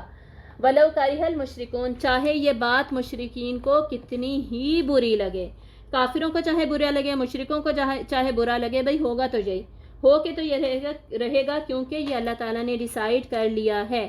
یہاں پہ ہم پڑھیں گے تھوڑا سا دین کی ڈیفینیشن میں آپ کو بتاتی چلوں، پھر ہم آگے چلیں گے. دین کیا ہے بیسکلی؟ دین صرف مذہب نہیں ہے ہمارا، یہ پوائنٹ پلیز نوٹ کر لیں. صرف اسلام کی جو ہم حقوق اللہ جو ہم بیسکلی سمجھتے ہیں، کچھ لوگ ایسے سمجھتے ہیں کہ 5 نمازیں پڑھ لی، روزے کر لیے، حج کر لیا، عمرہ کر لیا، زکوٰۃ دے دی، بس ختم، ساری بات ختم، یہی دین ہے. اصل میں صرف اتنا سا دین نہیں ہے. دین کا اصل میں مطلب ہے اللہ کے اختیار مطلق کے تحت نظام زندگی کے قانون کا پورا ڈھانچہ اللہ کے اختیار مطلق کے تحت کر دینا. ٹھیک ہے، جو ابھی شروع میں بات ہوئی تھی نا، هو العزیز الحکیم، پوری اتھارٹی تو اللہ کی ہے. جب اتھارٹی اللہ کی ہے تو چلے گی کس کی؟ چلے گی بھی اللہ کی. تو یہ پوری زندگی کا جو سسٹم ہے نا اس کو اللہ کے چلنے کے مطابق چلانا، یہ اصل میں دین ہوتا ہے. مطلب یہ پورا سسٹم ہے، سسٹم آف لائف کو کہا جاتا ہے دین. اور یہ جو اللہ تعالیٰ کا سسٹم ہے نا دین، جب ہم اس کا ڈکشنری میں میننگ دیکھتے ہیں نا تو اس کی 4 مین کریکٹرسٹکس ہمیں پتہ چلتی ہیں. ٹھیک ہے، دین کے ورڈ میں نا ایک بہت امپورٹنٹ جو میننگ آتا ہے وہ برابری کا آتا ہے، عدل بدل کا. ٹھیک ہے، عدل بدل کس چیز میں کیا جاتا ہے، برابری کس چیز میں رکھی جاتی ہے، رائٹس اینڈ رسپانسبلٹیز. وہ ہمیں کہاں سے پتہ چلتے ہیں، میرے حقوق و فرائض کیا ہیں، کیسے پتہ چلتے ہیں؟ لا سے پتہ چلتے ہیں. اللہ تعالیٰ قانون دیتے ہیں. تو اللہ کے نظام کا بہت امپورٹنٹ آسپیکٹ ہے لا آف اللہ، اللہ کا قانون، ہدایت، جس سے ہمیں پتہ چل جائے گا ڈوز کیا ہیں، ڈونٹس کیا ہیں، شریعت کیا ہے، کیا کرنا ہے کیا نہیں کرنا. پر ہم چاہتے ہی نہیں ہیں ہم پڑھیں، یہ نہیں چاہتے ہم پڑھیں. پھر جب ہمیں پتہ چل جاتا ہے کہ اچھا یہ کرنا تھا تو ہم پھر نیکسٹ اسٹیپ ہم یہ نہیں چاہتے کہ ہم وہ کریں. تو پتہ نہیں عجیب حالات ہے ہمارے آج کل. ویسے دوسری کریکٹرسٹک کیا ہے اللہ تعالیٰ کے نظام کی، کہ جب پتہ چل گیا لا آف اللہ یہ ہے، دین شو کمپلیٹ سبمیشن ٹو اللہ. اب پک اینڈ چوز نہیں کر سکتے. ادخلوا فی السلم کافہ، اب پورے کے پورے اللہ کے سسٹم میں، اللہ کے نظام میں بھائی داخل ہو جاؤ. اور اس کے علاوہ تھرڈ آسپیکٹ اس کا اللہ کے دین کا کیا ہے کہ بھئی جب لا اللہ کا ہے تو اتھارٹی بھی اللہ کی ہی ہے، ماننی پڑے گی بھئی اللہ کی. اب تم ہمارا ایٹیٹیوڈ ہونا چاہیے سمعنا و اطعنا کا.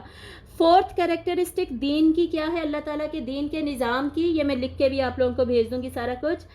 برابری کی جو میں نے بات کی تھی، الٹیمیٹلی یہ برابری پہ بات آ جاتی ہے، اکاؤنٹیبلٹی، محاسبے پہ بات آ جاتی ہے کہ اللہ نے اب ایک سسٹم دیا ہے تو بھئی جزا اور سزا بھی ہوگی. اسی لیے قیامت کے دن کو بھی یوم الدین کہا جاتا ہے کہ بدلے کا دن ہوگا. اس دن جزا اور سزا کا فیصلہ ہو جائے گا کس نے اپنے حقوق اور فرائض کا خیال رکھا تھا. تو اس لیے ذرا ڈر کے رہیں، سنبھل کے رہیں، اللہ کا تقوی اختیار کریں، اللہ کے اس دین کے پورے سسٹم، پورے کانسیپٹ کو سمجھیں اور پھر اس کو امپلیمنٹ کریں. یہ مقصد دیا گیا آپ صلی اللہ علیہ وآلہ وسلم کو. اور کیا یہ مقصد صرف آپ صلی اللہ علیہ وآلہ وسلم کو دیا گیا تھا؟ کیا ہمیں نہیں دیا گیا تھا؟ ہمیں بھی دیا گیا تھا. سورۃ النساء میں اللہ تعالیٰ کیا کہتے ہیں، یا ایھا الذین آمنوا کونوا قوامین بالقسط شہداء للہ، اے ایمان والو کھڑے ہو جاؤ پوری طاقت کے ساتھ عدل کو قائم کرنے والے، اللہ کے گواہ بن کے. عدل کو قائم کرنے والے کا کیا مطلب ہے؟ اللہ کا دین جو ہے نا اس کو بہت جگہ پہ قرآن مجید میں عدل کا سسٹم بھی کہا گیا ہے، عدل کا نظام بھی کہا گیا ہے. تو عدل کا نظام قائم کرنے والے بھائی بن جاؤ، ہو جاؤ. آگے دیکھیے، یا ایھا الذین آمنوا کونوا قوامین للہ شہداء بالقسط، یہ سورۃ المائدہ کی آیت ہے. اے لوگو جو ایمان لائے ہو اللہ کی خاطر ہو جاؤ انصاف قائم کرنے والے اور انصاف کی گواہی دینے والے، عدل کا نظام قائم کرنے والے ہو جاؤ، بن جاؤ.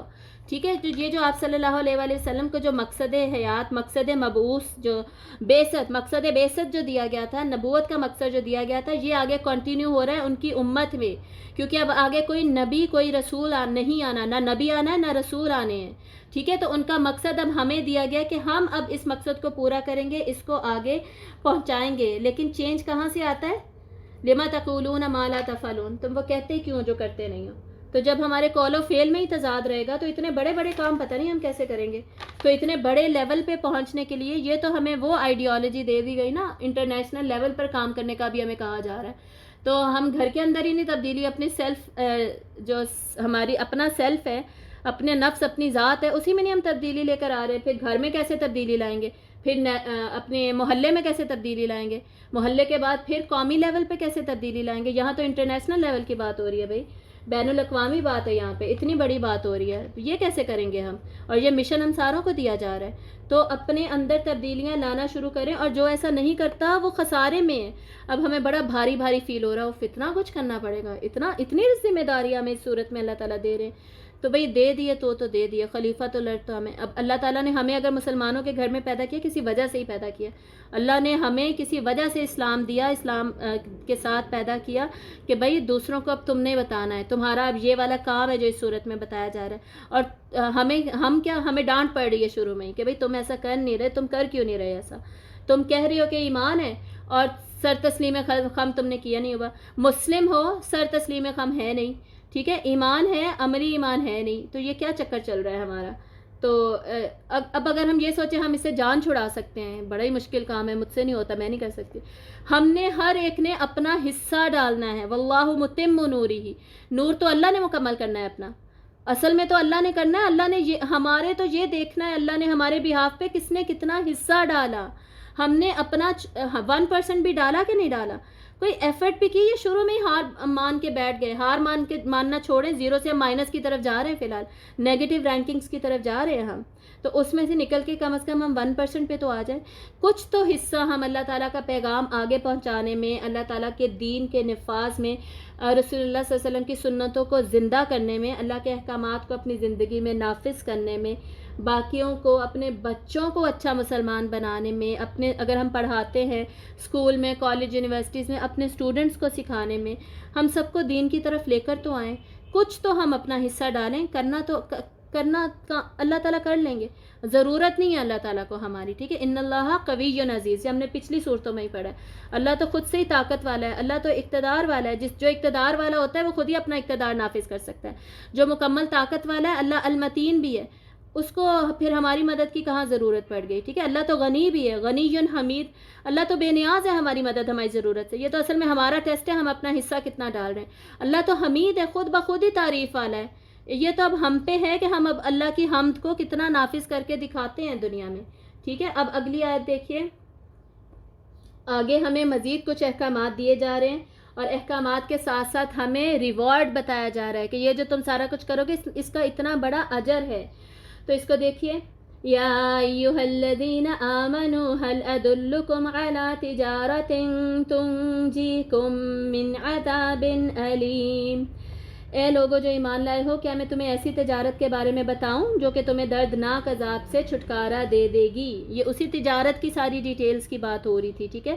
تجارت کیا ہے؟ اپنے نفس کو اللہ کے راستے میں دے دینا، اور اللہ سے اس کے بدلے میں کیا خرید رہے ہیں؟ ہم جنت خرید رہے ہیں، اپنی خواہشات کی قربانی دے رہے ہیں، اثار کر رہے ہیں، اس کے نتیجے میں ہم خرید رہے ہیں اللہ سے جنت۔ یہ بیسکلی یہ تجارت کر رہے ہیں ہم، یہ کاروبار کر رہے ہیں ہم۔ تو اللہ تعالیٰ کہہ رہے ہیں میں تمہیں یہ والا کاروبار نہ بتاؤں؟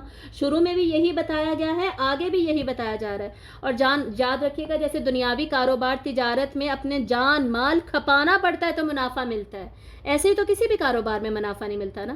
تو یہاں پہ ہم کیوں سمجھتے ہیں کہ ہم جان مال نہ کھپائیں، ہم بس دنیا کے کاموں میں ہی لگے رہیں اور رسم و رواج پورے کرتے رہیں؟ رمضان کو ہم نے بس افطاریاں کروانے کا نام بنا دیا ہے، پارٹیز وغیرہ چلتی رہے، رسم و رواج کو ہم نے بس فروغ دینا شروع کر دیا ہے، اور باقی جو دین کی امپلیمنٹیشن تھی اس سارے کو ہم بھول چکے ہیں۔ تو اس پر اوپر بھی اسی کی طرف ہمیں لایا گیا، نیچے دوبارہ ہم اسی کی طرف لے جایا جا رہا ہے۔ اگلی آیت دیکھیے، تؤمنون باللہ ورسولہ وتجاہدون فی سبیل اللہ باموالکم وانفسکم، تم ایمان لاؤ اللہ اور اس کے رسول پر، یہ تو فرسٹ ریکوائرمنٹ ہے، ایمان کے بغیر کوئی عمل بھی قبول نہیں ہے۔ جب ایمان لے آئے ہو اب اس کے بعد کیا کرو؟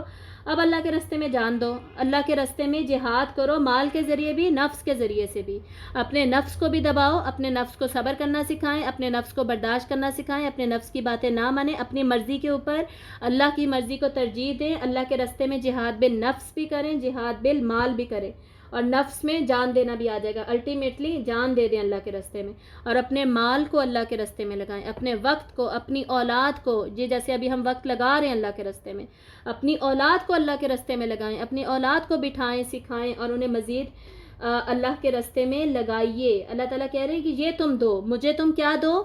تجارت کیا ہو رہی ہے؟ یہ تم نے مجھے دینا ہے، اپنی مال، اپنے نفس، یہ بیچ دو تم مجھے۔ آگے کیا ہے؟ ذالکم خیر لکم ان کنتم تعلمون، یہی تمہارے لیے بہتر ہے اگر تم سمجھ سکتے۔ اصل میں ہماری بہتری، ہماری فلاح اس میں ہے۔ کیا بہتری ہے؟ ہمیں بدلے میں کیا مل رہا ہے؟ اگلی آیات میں دیکھیے، یغفر لکم ذنوبکم ویدخلکم جنات تجری من تحتها الانہار ومساکن طیبۃ فی جنات عدن ذالک الفوز العظیم۔ یہ اتنی بڑی کامیابی ہمیں مل رہی ہے، وہ کیا ہے؟ اللہ تعالیٰ ہمارے گناہوں کو معاف کر دیں گے، نمبر 1، نمبر 2 ہمیں جنتوں میں داخل کریں گے جن کے دامن میں نہریں بہتی ہیں، اتنی خوبصورت جنتیں ہیں کہ ہر جگہ پانیوں والی جنتیں، کیا بات ہے، اور مساکن طیبۃ فی جنات عدن، پاکیزہ گھر، پاکیزہ صاف ستھرے خوبصورت چمکتے ہوئے محل ہوں گے جنتوں میں۔ جنتیں بھی کون سی؟ جنات عدن، ہمیشگی والی جنت ہے جس میں ہم ہمیشہ ہمیشہ رہیں گے۔ یہی سب سے بڑی کامیابی ہے۔ ہم نے دنیا میں اللہ کو اپنا مال اور نفس دے دیا، اپنی جان بھی دے دی، اللہ تعالیٰ بدلے میں ہمیں کیا دے رہے ہیں؟ ہمیشگی دے رہے ہیں. ہم کیا دیتے ہیں؟ ہم اب 20 سال دیتے ہیں اللہ کو، 10 سال دیتے ہیں، ہم 5 سال دیتے ہیں. ہم اگر اپنی زندگی کا انالیسس کریں نا، زیادہ ٹائم تو ہم سوتے ہوئے گزارتے ہیں، باقی ٹائم ہم سوشل میڈیا پہ گزار رہے ہیں. فرض کریں 70 ایئرس لائف تھی، اب مجھے ایگزیکٹ سٹیٹس تو نہیں یاد، اب انٹرنیٹ پہ سرچ کر لیجئے گا. 20 سال ہم سوتے گزار دیتے ہیں، 10 سال ہم سوشل میڈیا پہ گزار دیتے ہیں، باقی 10 سال ہم دنیا کی پڑھائی کرتے ہوئے گزار دیتے ہیں. پھر کچھ سال مائنس کر دیں، ہم کھاتے پیتے گزار دیتے ہیں. اور یہ کرتے کرتے ہم اللہ کو کیا دے رہے ہیں؟ 10 سال، 20 سال. فرض کریں کسی نے 70 سال بھی اللہ کو دے دیے، اللہ تعالیٰ اس کے بدلے میں ہمیں فار ایور دے رہے ہیں، ہمیشگی دے رہے ہیں، ہمیشہ کی لائف. اس کے بھی ریوارڈز کتنے زیادہ. ہمارا جو کوالٹی، یہ تو ابھی ہم نے کوانٹٹی کی بات کی ہے نا، آپ کوالٹی کی بات کر لیں. ہم نے جو اللہ کو دیا اس کی کوالٹی کیسی تھی؟ رو رو کے مر کے قسم سے ہم اللہ کو دیتے ہیں. ہم اٹھا نہیں جاتا ہم سے درس لینے کے لیے، اٹھا نہیں جاتا ہم سے فجر کی نماز پڑھنے کے لیے، رو رو کے ہم کر رہے ہوتے. یہ کوالٹی ہے ہمارے کام کی. خوشی اور محبت سے بھی نہیں ہم کر سکتے.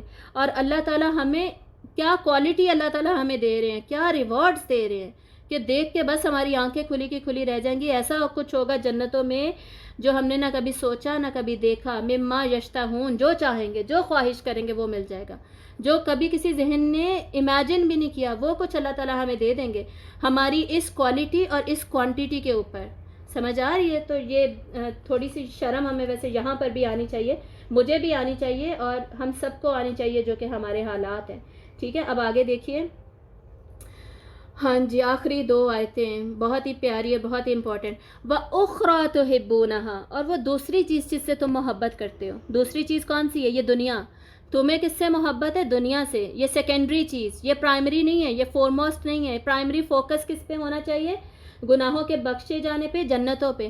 لیکن یہ جو دوسری چیز ہے نا جس سے تمہیں بڑی محبت ہے، شروع میں اللہ نے بتا دیا تھا اللہ کو کس چیز سے محبت ہے، ہم نے وہ کرنی ہے. یہاں اللہ تعالیٰ کہہ رہے ہیں یہ جو دوسری چیز ہے نا جس سے تمہیں بھی بڑی محبت ہے، بھئی تمہیں وہ بھی دے دیتا ہوں. وہ کیا ہے؟ نصر من اللہ و فتح قریب. اللہ کی طرف سے مدد اور کامیابی قریب، بہت ہی قریبی، جلدی مل جائے گی. مطلب کہ دنیا میں تمہیں کامیابی چاہیے نا کہ تم فرسٹ آؤ، تمہارے ایگزامز بہت اچھے ہوں، تمہاری جاب بڑی پرفیکٹ اچھی لگ جائے، تمہارا اپنا گھر بار ہو، گاڑیاں ہوں. یا یہاں پر کس نصر کی بات ہو رہی ہے؟ اللہ تعالیٰ کی مدد کی. جو صحابہ اتنی مشکلات میں تھے وہ چاہتے تھے کہ اللہ تعالیٰ کی مدد آئے، آسانیاں پیدا ہو جائیں، جو ہم دین کا کام کر رہے ہیں وہ آرام سکون سے ہو جائے، تبلیغ کا کام بھی ہو جائے، دین کی اشاعت بھی ہو جائے، اقامت بھی ہو جائے، اور فتح قریب، اور دنیا میں ہمیں فتح مل جائے، مکہ فتح ہو جائے، بس اب عرب فتح ہو جائے، اور باقی ہمیں مزید کامیابیاں. اب اپنی دیکھیں تو اپنے زمانے میں ہمیں جو مزید کامیابیاں اور مزید اللہ کی مدد ہر معاملے میں مل رہی ہوتی ہے. اللہ تعالیٰ کہہ رہے ہیں کہ تمہیں دنیا کی کامیابیاں چاہیے، یہ سیکنڈری ہیں لیکن یہ بھی میں تمہیں دے دوں گا. اصل چیز کیا ہے؟ ہماری ایفرٹ کے نتیجے میں دنیا کا رزلٹ نکلتا ہے یا نہیں نکلتا. اصل بات کیا ہے؟ آخرت کا رزلٹ نکلنا چاہیے. ٹھیک ہے، آخرت میں جو رزلٹ ہے اس میں ہمیں ٹاپ پہ آنا چاہیے. دنیا میں چاہے اللہ تعالیٰ فتح دیں چاہے نہ دیں.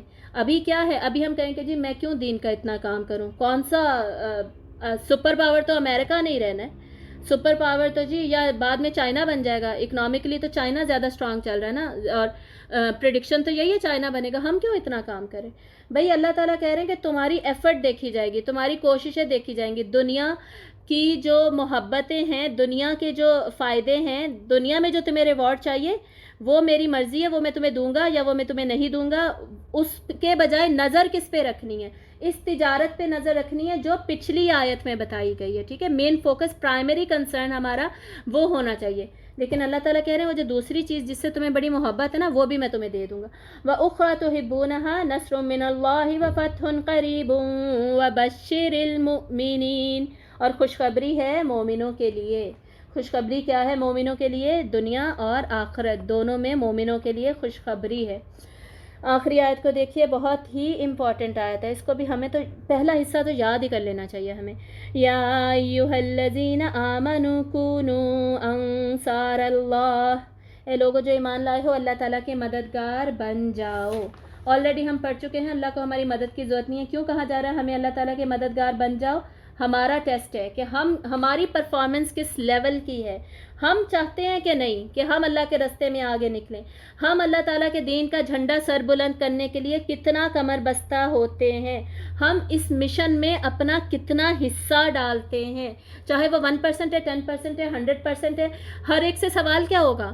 ہر ایک سے سوال ہوگا اس کی اپنی کیپیبلٹی، اپنی پوٹینشیل کے مطابق. اللہ تعالیٰ کہیں گے تمہیں بولنا آتا تھا، تمہیں بولنا آتا تھا، تم نے بول کے کیوں نہیں بتایا؟ دوسروں کو موٹیویٹ کیوں نہیں کیا؟ کیوں نہیں تم نے بیان کے ذریعے سے لوگوں کو میسج کیوں نہیں پہنچایا؟ جن کو لکھنا آتا ہے اللہ تعالیٰ پوچھیں گے بھائی کیوں نہیں لکھا تم نے، کیوں نہیں لکھ کے بتایا؟ جو لوگ ویسے اور ہمیں فون پہ باتیں تو بڑی کرنی آتی ہیں، ویسے بس باتوں میں یہ باتیں نہیں ہمیں کرنی آ رہی ہوتی، ٹھیک ہے. اور جن کو پڑھانا آتا ہے بیسکلی جس کو جس لیول کا، جس کو پالیٹکس میں کام کرنا آتا ہے، جو سکولز میں تبدیلی لے کر آ سکتا ہے، جو یونیورسٹیز میں تبدیلی لا سکتا ہے، جو جس لیول پر اللہ نے جس کو پوزیشن دی ہے نا، اور جس کو کیپیبلٹی، جو صلاحیت دی ہے، اس کے مطابق ہر ایک سے پوچھا جائے گا کہ اس پرٹیکولر ایریا کے مطابق تم 1% تو کر سکتے تھے، تم نے یہ کیوں نہیں کیا؟ ٹھیک ہے. تو یہ یہاں پر انصاری بننے کا مطلب ہم سب کو کہا جا رہا ہے، ہم سب نے اللہ کا مددگار بننا ہی ہے. کیوں بننا ہے؟ کیونکہ ہماری کامیابی اس میں ہے، ہمارے لیے بچت، ہمارے لیے نجات کا رستہ بھائی یہ ہے. اللہ تعالیٰ کو ہماری مدد کی ضرورت ہے، ہماری مدد کے بغیر بھی اللہ تعالیٰ دین کو قائم کر ہی دیں گے. امام مہدی کا زمانہ آئے گا، حضرت عیسیٰ کا زمانہ آئے گا، وہ تو سب ہو ہی جانا ہے، پریڈکشنز آلریڈی موجود ہیں، پھر قیامت آ جانی ہے. تو فرق کیا پڑ رہا ہے؟ ہمارا ایک قطرہ ڈالنے سے فرق کیا پڑ رہا ہے؟ فرق ہمیں پڑ رہا ہے. ٹھیک ہے، میں نے جو ایک قطرہ ڈالا ہے نا، مجھے اس کا ریوارڈ آخرت میں ملے گا. میری جو ایفرٹ ہوگی، میری جو محنت ہوگی، میرا جو عمل ہوگا، میں نے اللہ کے لیے جو اپنے نفس کو کنٹرول کیا، جہاد کیا ہر طریقے سے، اس کا الٹیمیٹلی فائدہ بھی مجھے ہی ملنے والا ہے. تو اللہ تعالیٰ کہنے کہ بھئی یہ کامیابی کا رستہ تم ذرا اپنا لو اور انصار اللہ بن جاؤ، اللہ کے مددگار بن جاؤ. جیسے مدینہ کے انصار اللہ کے انصاری بن گئے تھے، اللہ کے مددگار بن گئے تھے. اور اس سے بھی پہلے السابقون الاولون، مہاجرین کا درجہ اس سے بھی زیادہ. یہ پچھلی صورت میں ہم درجات پڑھ چکے ہیں. ٹھیک ہے، اب ہماری باری ہے، ہم کیا کرتے ہیں. کما قال عیسی ابن مریم للحواریین من انصاری الی اللہ، جیسا کہ حضرت عیسیٰ نے اپنے حواریوں سے کہا تھا. حواری ان کے صحابی تھے. ٹھیک ہے، انہوں نے اپنے صحابہ سے کیا کہا تھا کہ کون بنے گا اللہ تعالیٰ کا مددگار. انہوں نے بھی یہی کہا تھا اپنے صحابیوں سے. تو انہوں نے آگے سے کیا کہا تھا؟ قال الحواریون نحن انصار اللہ. حواریوں نے کیا کہا تھا کہ ہم بنیں گے اللہ کے مددگار. نحن ہوتا ہے ہم، نحن انصار اللہ، ہم ہیں انصار اللہ، ہم بنیں گے انصار اللہ، ہم کریں گے اللہ کی مدد. فآمنت طائفة من بني إسرائيل وكفرت طائفة. تو بنی اسرائیل کا ایک گروہ حضرت عیسیٰ پر ایمان لے آیا، یعنی وہ ایک گروہ حضرت عیسیٰ کا جس کی اب اس آیت میں بات ہو رہی ہے، وہ فوراً انہوں نے اپنا عمل چینج کر لیا، وہ فوراً انصاری بن گئے. لیکن وہ گروہ جس کی کہ شروع میں آیت نمبر 6 میں بات ہوئی تھی، انہوں نے کیا کیا؟ وَكَفَرَتْ طَائِفَةٌ، اور ایک گروہ نے ریجیکٹ کر دیا، انہوں نے بات نہیں مانی حضرت عیسیٰ کی. فَأَيَّدْنَا الَّذِينَ آمَنُوا عَلَىٰ عَدُوِّهِمْ فَأَصْبَحُوا ظَاهِرِينَ. تو ہم نے مدد کی ان کی جو ایمان لائے تھے ان کے دشمنوں کے خلاف، تو الٹیمیٹلی وہ غالب ہو گئے. مطلب جہاں پہ آخری آیت میں دوبارہ ہمیں اگزامپل دی جا رہی ہے حضرت عیسیٰ کے صحابہ کی، اور یہ اگزامپل آپ صلی اللہ علیہ وسلم کے صحابہ کو دی گئی، اس کے بعد ہمیں دی جا رہی ہے کہ ہم اس اگزامپل سے سیکھیں کہ الٹیمیٹلی کامیاب کون ہوا. دیکھیں ہمیشہ دو ہی گروپس بنتے ہیں، ایک ریجیکٹرز ہوں گے، نئی بات مان رہے اللہ کی، یہ پوری صورت پڑھ لی پھر بھی تبدیلی نہیں لا رہے اپنے اندر. دوسرے وہ لوگ ہیں جو انہوں نے بات مان لی، ایمان لے آئے، اپنے آپ کو چینج کر لیا، الٹیمیٹلی انہوں نے کہہ دیا نحن انصار اللہ، ہم ہیں مددگار اللہ کے، ہم کریں گے مدد اللہ کی. اور الٹیمیٹلی اینڈ میں اللہ تعالیٰ کیا کہہ رہے ہیں؟ بھئی اللہ نے پھر ان کی مدد بھی کی، ان کے دشمن ہار گئے، الٹیمیٹلی وہی غالب ہوئے. تو عیسائیوں کے لیے یہ جو حضرت عیسیٰ کے زمانے میں، عیسائی نہیں کہنا چاہیے، مسلمان تھے نا یہ، پھر اللہ نے ہر رسول اور ہر نبی کو اسلام ہی دیا تھا. تو الٹیمیٹلی جب 300 عیسوی آیا ہے، 300 سال گزر گئے حضرت عیسیٰ کے بعد، تو رومن امپائر جو تھی اس پورے میں جو اصلی والی عیسائیت تھی، جو اصلی والا اسلام تھا، سوری میرے منہ سے نکل گیا، وہ نافذ ہو چکا تھا. ٹھیک ہے، اس کے بعد انہوں نے اس کی شکل چینج کر دی اور اس کو عیسائیت کر دیا. اور پھر ابھی بھی کیا ہے، ابھی بھی جو میکسیمم لوگ دنیا میں عیسائیت ہی ہیں نا، حضرت عیسیٰ کو ماننے والے ہیں، لیکن وہ اس کی شکل بگاڑ چکے ہیں، اور اب ان کی اس میں نجات ہے نہیں، کیونکہ وہ اس کی اب شکل بگاڑ چکے ہیں. اصل میں اب نجات کس میں ہے؟ اصل میں نجات اسلام میں ہی ہے. انہیں چاہیے تھا کہ اس کی شکل نہ بگاڑے. لیکن خیر، یہ جو وعدہ اللہ تعالیٰ کا ہے، اللہ تعالیٰ نے یہ جو ہمیں تو ہسٹری کی بات بتائی ہے، یہ اس وقت پوری ہوئی تھی رومن امپائر میں.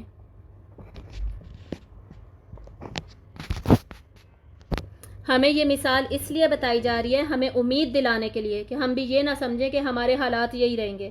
اس وقت صحابہ کو غلبہ مل رہا تھا, الٹیمیٹلی انہیں غلبہ مل گیا.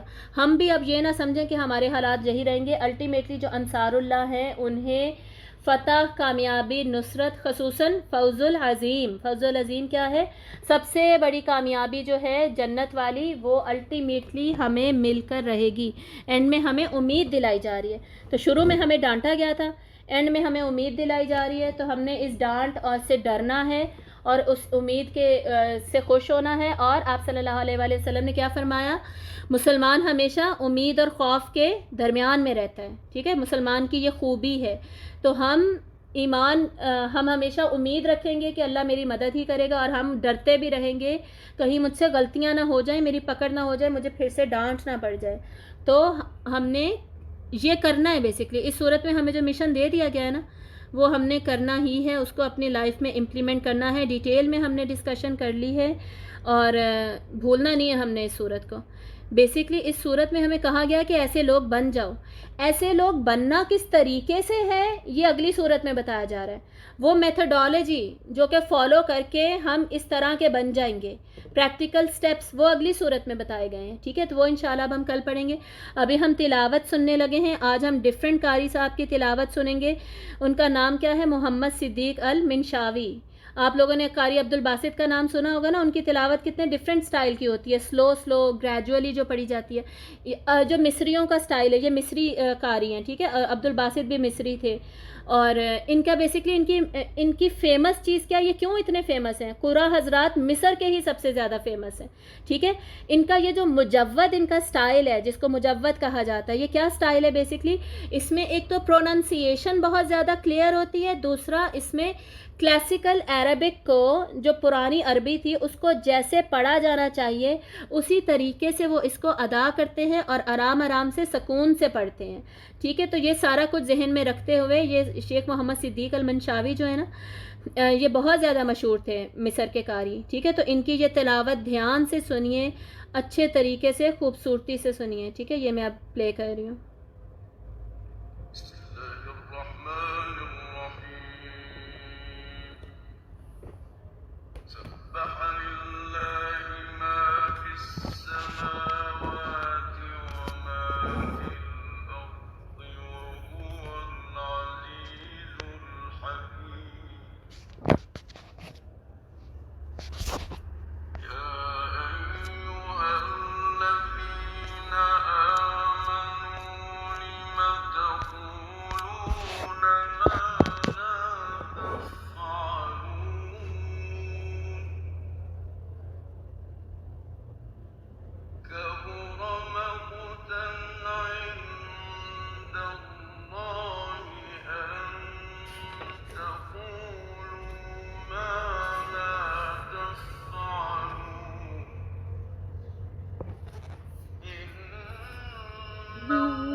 وآخر دعوانا ان الحمد للہ رب العالمین۔ سبحانک اللہم و بحمدک اشہد ان لا الہ الا انت استغفرک و اتوب الیک۔ السلام علیکم ورحمۃ اللہ وبرکاتہ۔